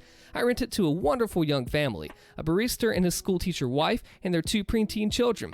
They pay me their first and last month's rent and sign a lease for a year. I warn them about my crazy stepmom who thinks this is her house, but I present them with contact information to my lawyer, which is the same lawyer that my dad retained, in case they need any assurance that I'm on the level. I also give my lawyer the information about the storage facility, including the fact that I generously paid 4 months of storage in advance, which is a whole month longer than Grace's Czech honeymoon adventure. I then found a great apartment in the city near my new place of work. There, I met a woman in a restaurant that I frequent at night after a long work day. We've been dating 6 months now and are engaged to be married. Grace, of course, tried to shriek and cause trouble when she realized that she got kicked out of my house, but my lawyer quickly shut her mouth without my having to ever speak to her garbage face again. From what I hear, her and her trash husband left the country, and I assume they're blowing through my dad's money and they'll soon be broke like chavs usually become when they taste a little bit of what they think's the good life. So maybe Grace will go and try to exploit some other lonely man into giving her his money. Speaking of money, the house that I rent out is generating so much money that I not only am able to help pay for my cousin's college, but I moved into a larger apartment of my own, together with my fiance. I love my job, but really, I could survive solely on renting Dad's old house. And to think, if Grace had only been cooler and nicer, I might have let her stay at the house, just to be a good sport. And definitely if she stayed the heck out of my room. But no, she had to act all proprietary, so I had to make her as homeless as a wedding gift. Postscript, I bought another PS4, and even though I didn't even use my old one that much, it didn't matter. It wasn't for Grace to give away. You don't give away other people's things. You give away your own things. Which is why I chose to kick Grace out of my house. because it's mine and I decide who stays there. Fiance left me due to my cancer diagnosis. I left her destitute, by Cordero Biggs. We dated for 4 years and had what I thought was a great relationship. We were both well-established professionals who both owned homes in the same neighborhood and both with daughters in the home. Her daughter was 11 and mine was 16 when we met. We had actually planned to get married, build a house, and raise the two together. We planned the house build because she had recently been diagnosed with a neurological disease that would eventually put her in a wheelchair and needed something ADA friendly. During the planning stages, I began doing landscape and construction projects on her home to increase the resale value. All in, I invested roughly $30,000 into the home, running everything through my side construction business for tax, permitting, and resale purposes. We had a contract that payment would be made upon the sale of the home. I produced invoices for each and every project, but never pushed for payment because of the prior agreement. Fast forward 6 months, we're looking at property to develop and finalizing drawings on the home when I began feeling ill. I couldn't eat, constantly vomiting and passing blood. I began noticing that my abdomen looked swollen, which was odd because we were both very clean eaters and were in the gym every day. So I went to the doctor and began having tests done. During this time, she began having small cognitive issues, and the stress of her current position was exacerbating her condition, so she took a $20,000 per annum cut in pay along with a lesser position inside the company. After a month or so of different tests and a biopsy, it came back that I had a golf ball-sized tumor in my stomach and would need to begin chemotherapy. So I began chemo and radiation treatments, which made me, expectedly so, extremely ill. She was spending time helping around my place on the weekends and staying over more, to the point that they were both at my home more than theirs. At this point, I suggested that we go ahead and put one of our houses on the market and move in together until the new house was built. I have great supplemental insurance as well as a long-term illness plan, so using that, coupled with the sale of one of our houses, would push us through comfortably and help ease the financial stress on her. Shortly after this discussion, she became extremely distant. Her daughter wasn't coming down and hanging out with mine anymore, and she had excuses for not getting together. She quit driving me to treatments and stopped staying over. She then dropped a bomb. A sentence that will forever be burned into my psyche. I love you, but I can't see myself taking care of someone this sick in the long term, and I don't think we should see each other any longer. In a text. It broke me, I won't lie. This was the first woman I had ever opened up to and planned a life with since my wife died when my children were 1 and 3. However, I tried to be mature about it. I forced myself to understand her position and to accept what I couldn't change. I calmly, the next day, gathered all of her things, packed them neatly, loaded them in my truck, and took them to her house to leave on the back porch while she was at work in order to avoid any awkward exchanges. Walking around the back and under the porch cover, I sat down a box and saw her in her back living room on the couch, doing things with a man that she had introduced to me as a lifelong friend. I had dinner and drinks with this man and his girlfriend. We had gone on vacation with them as well. I never spoke of the incident with her and simply sent her a text later explaining that I would leave her things on my side porch to pick up at her convenience. I discovered 8 or 9 months later from his now ex-girlfriend that they had broken up due to him confessing that he had been sleeping with my significant other, dating back to about the time we were finishing drawings on the new home. Now, I'm ticked. Revenge time. At this point, I had finished chemo and radiation for the time being and was feeling healthier. I was going through some of the much neglected paperwork when I ran across the file that contained $32,680 in unpaid, long overdue invoices, which were promptly sent to my attorney to begin lien proceedings on the home. It turns out that I couldn't have done this a moment too soon because she was set to put her house on the market. Coupled with interest over the course of what was then 19 months overdue, the invoices were hefty. That, along with the agreement of settling them when the house was sold and the attorney fees, left her with roughly $10,000 after the sale of the home and settling her current mortgage. She promptly had to back out of the purchase of another home and had moved in with her oldest daughter, sister-in-law, and 2 grandchildren. She had also had to leave her job and begin receiving disability.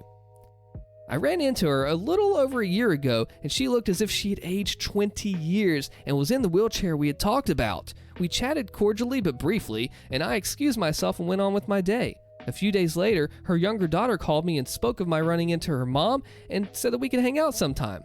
I gave a vague answer, thanked her for calling again, and went on with my day. The ex then called me a week or so later and began apologizing for leaving me as she did. Again, cordial but short, I thanked her for her calling and hung up. She began texting, and this went on for several weeks until she asked if I could ever see us rekindling what we had, to which I replied, "I can't see myself taking care of someone so sick in the long term. Remember the box on your back porch? Did you think that your lifelong friend brought that over to you from my house? Good luck to you. Goodbye." I sometimes feel guilt over this, but not much and not often. Whoa, I did not expect this to take that turn, but everything was legal, by the book, and as I say, just articulated and calculated straight to the point. You did what you could do and delivered. HOA story time. What to do with my Karen neighbor with an update. I moved into my townhouse a few months back and quickly realized just how crazy one of my neighbors is. The day after the old owners moved out, there was an ordinance violation from the city on my door saying that we left trash out on the curb for too long. The old owners called the trash company to pick up their stuff when they moved, but Karen still sent a notice on them to the city because she hated them. She even told us that she was specifically being petty because they never took care of their property. And that's where my issue with her comes in.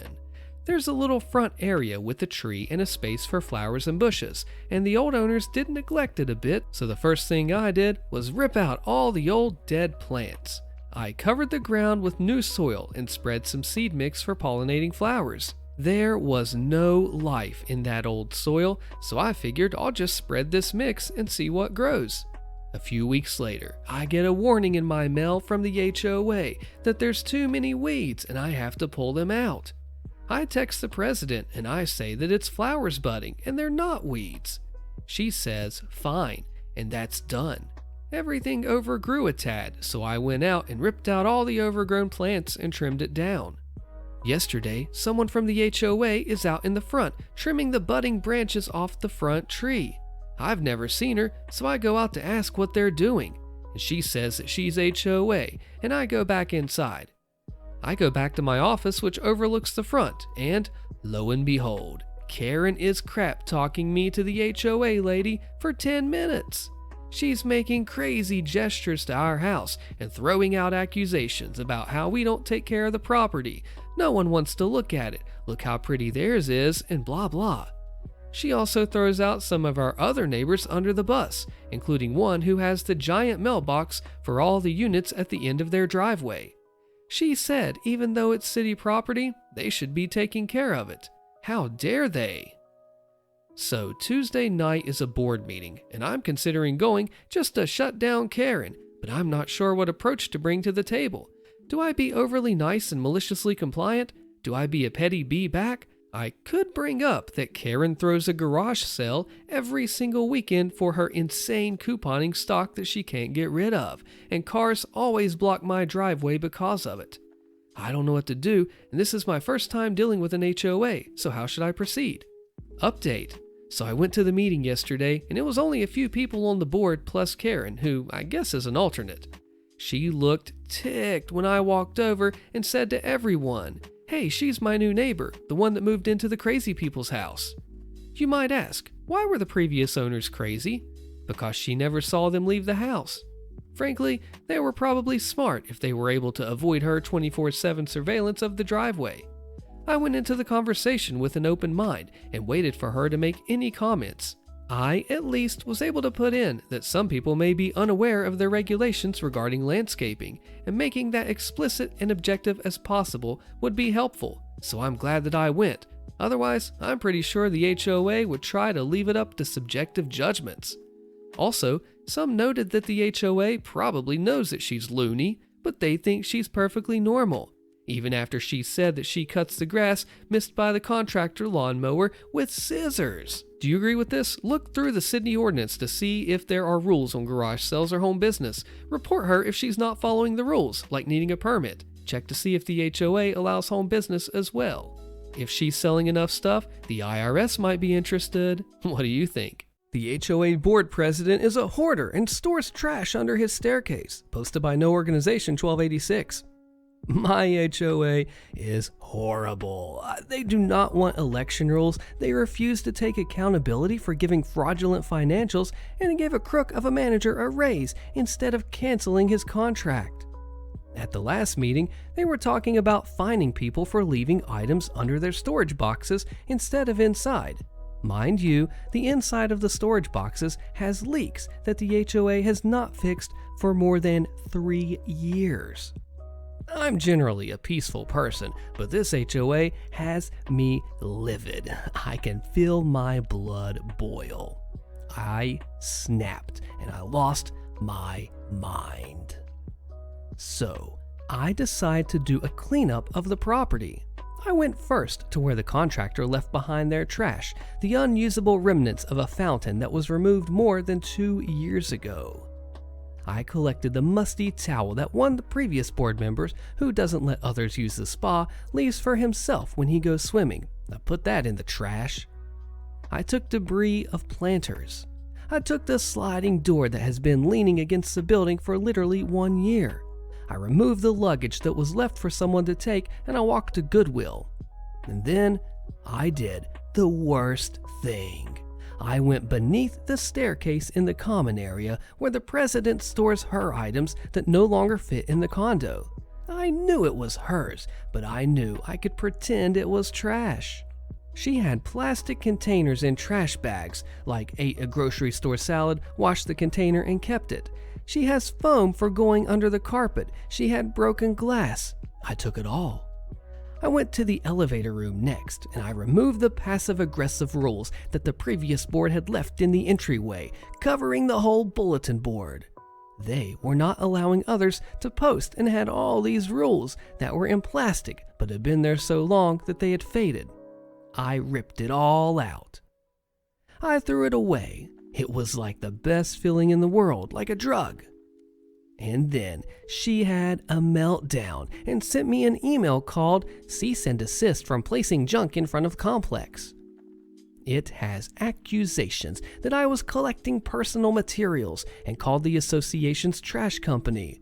I think it's hilarious, and I know they will not be happy with me, and I lost political power, but honestly, FHOA, what a scam. I was so responsible. I put some in the trash, and I made a pile to pull out my car and take the bulky items to the dump.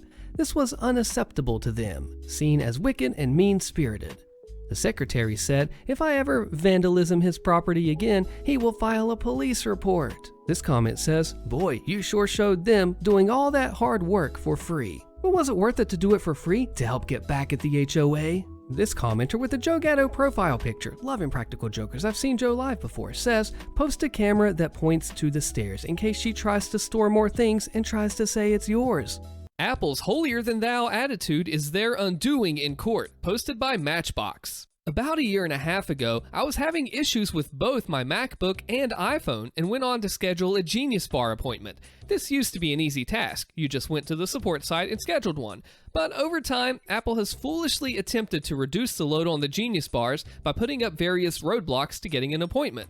I assume Angela, the senior vice president of retail, has just decided that this is cheaper than hiring more staff, and that most of the customers are rabid enough to still buy Apple tech despite the blow this causes to customer service. After finally jumping through a number of hoops to get a Genius Bar appointment, I'm prompted to enter my Apple ID and password. I'm told that, since it's been 3 months, I need to change it, for what is now probably the 10th time since having that Apple ID. I can continue to use it on the App Store and iCloud and such, but if I want a service appointment, I must change it.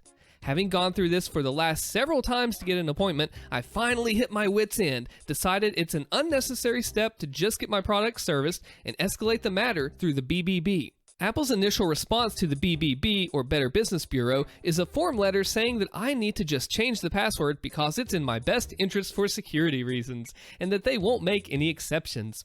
I respond again, indicating that this is bad customer service and incongruent with the Apple Credo, which is customer service principles that all employees are trained in. Their next response was that Apple considers this matter closed. I hate that response. It's corporate speak for, you're not worth our time anymore, go away. The BBB closed the case shortly thereafter. I do some research and determined that through my AppleCare Plus policy that I was paying for on both devices, there was actually no catch-all clause for why Apple could refuse to service the device. There were several exclusions, but arbitrary account security requirements were not part of them. I filed suit in small claims court for replacement value of the laptop and phone. Here's where things got interesting. I show up to the court date and the case is called. I come up to my podium, and at the defendant's podium appears the manager from the store I used to work at. It was in the same county as the court, but significantly farther away than an Apple store that was actually just a mile from the courthouse. I never confirmed this, but I think Apple didn't pay attention to the details of the complaint on the form, just did a name lookup, and assumed that because I had previously worked at the store, that this was some employment dispute. The judge asked me to explain why I'm suing, and in about a minute, I'm able to concisely explain that Apple was putting up an unnecessary and extra contractual blockade to me getting a service appointment for my broken devices, so I was suing to replace the devices. The judge then turns to the store manager, who has arrived at court in a t-shirt and jeans. I'm in a full suit out of respect for the court, but before asking for Apple's side of the story, he asks if the manager is a lawyer. The manager says he is not. The judge says that my state's laws require that only a chief executive or registered agent can represent a company in court, or they have to hire a lawyer to remove it to a higher district court. The manager responds that he understands, but that he's happy to set up a Genius Bar appointment right here, right now, at my convenience to get the products repaired. The judge deems this reasonable. We agree on a time for me to come into my old store for service, and the case is continued for 2 weeks out on the chance that things don't work out. I attend my appointment, and the technician is able to resolve all of my issues, and in addition, a senior Apple technician contacts me by email to indicate that he's overridden the password expiration requirement on my Apple ID, and I will never have to change it again. Cool deal, but I'm still out $60 for filing this court case to actually get things moving along. I appear for the continued court date, and the same manager appears again too. The docket is especially busy on this date, and we have a different judge who is slashing through cases, no nonsense. We're called, and I indicate that while we were able to resolve the problems with my equipment since the original trial, and I am no longer seeking replacement value for my products, I should not have had to sue Apple to get this type of treatment that aligned with their contractual obligations to me as an AppleCare Plus customer, and believe that I should be awarded the $60 in court fees. The judge turns to the store manager and asks if he's a lawyer. Manager says no. Judge number 2 gives him the same spiel. Manager retorts that he still believes that the court fees shouldn't be Apple's responsibility because blah blah blah. And judge, pressed for time, turns to me and says, "I assume you don't want to have to come back here again for them to get a lawyer?"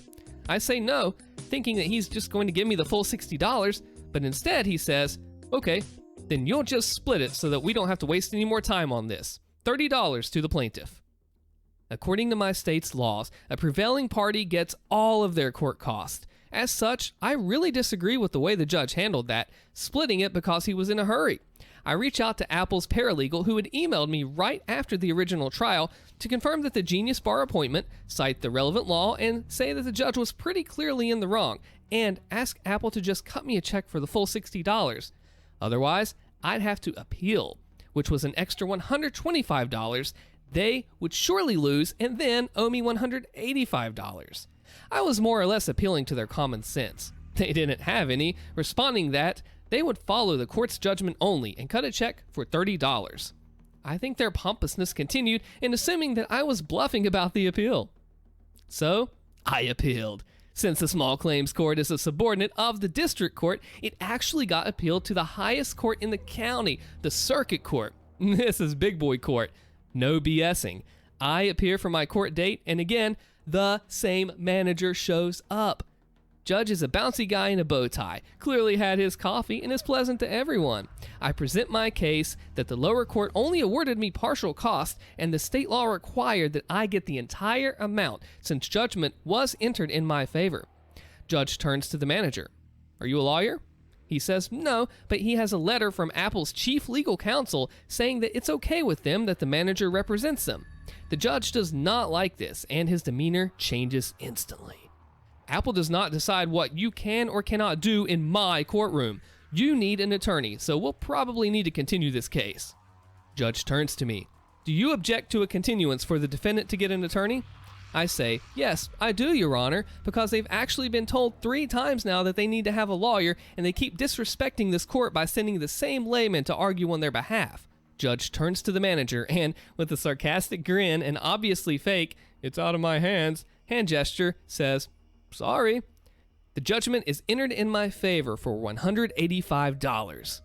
As if that wasn't good enough, after 30 days, Apple still hasn't paid. I reach out to the paralegal again, and they say that they are still looking into their options, as if they were going to appeal to the state Supreme Court, which had to have been done within those 30 days. Again, Apple thinks that they're too good to follow court instructions or do what's best for them. But they seem to have forgotten that I used to work for them. I have my credit union look up one of the old ACH transactions from my payroll, and I ask them what bank that was drafted from. They tell me Wachovia. I go back to court, file garnishment proceedings against Apple via Wachovia. Now, I was able to skip the discovery portion since I already knew where they were keeping at least $185, and Wachovia, of course, cuts me a check within days. Always, always clear your memory card before pawning an item. Posted by Vatican Cameos 714. Basically, a lady we'll call Leech, for various reasons made clear at the end, spent a year helping her best friend, Psycho, harass my family and I over a custody dispute. Leech wasn't related to the family at all, just a friend with an affinity for causing drama. She would make fake profiles along with Psycho and tried to fish information about us out of our friends and family. Just some real nasty stuff. Leech would take the online harassment further than Psycho, which never made any sense to me because I never had a personal problem with Leech. We had known each other back in grade school and were even casual friends. She used our past history to try to weasel into my friends list, but I already saw that she was helping Psycho slander my name online and didn't buy into her malarkey. She then started copying my display pictures and making them into ugly memes. Any post that I made public was instantly captured and mocked on her stepmother's support page. Leech was dating the best friend of Psycho's husband. Her boyfriend had a daughter from a previous relationship, and Leech was a proud and attentive stepmother. Most of her identity revolved around being a stepmother. The page on which she posted the memes that she made and the posts she had stole had been running for a number of years and had nearly 10,000 members. She created it herself. She and Psycho also started a handful of other pages for the sole purpose of harassing and mocking us. A couple I had to have legally removed. Police were involved in everything. This had been going on since before March, and for Christmas that year, my wife's grandmother got each of the great-grandkids a 3DS. To save some money, she went to a pawn shop for some gently used consoles and games. This is where karma had dealt us a sweet hand. Nana had purchased 4 3DS in total. The one my daughter just happened to get had a memory card inside full of photos. Upon a quick scan, I realized the people looked familiar. It was Leech and her boyfriend.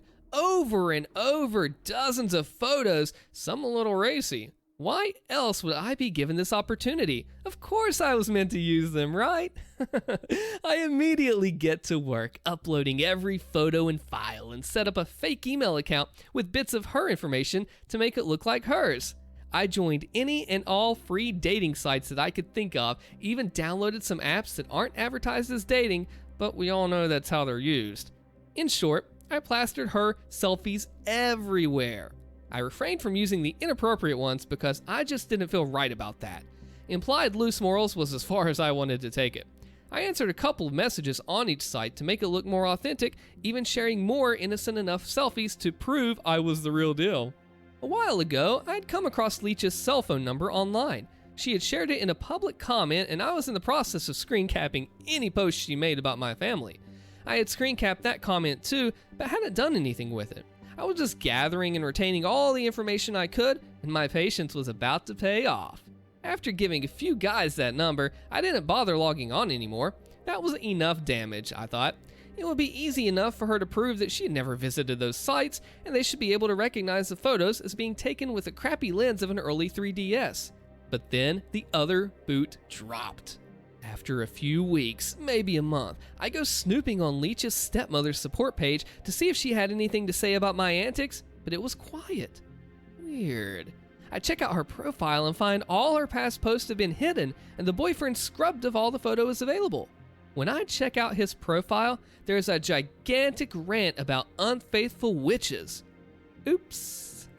Turns out, Leach had been sleeping with her boyfriend's best friend, the guy Psycho was married to, older brother.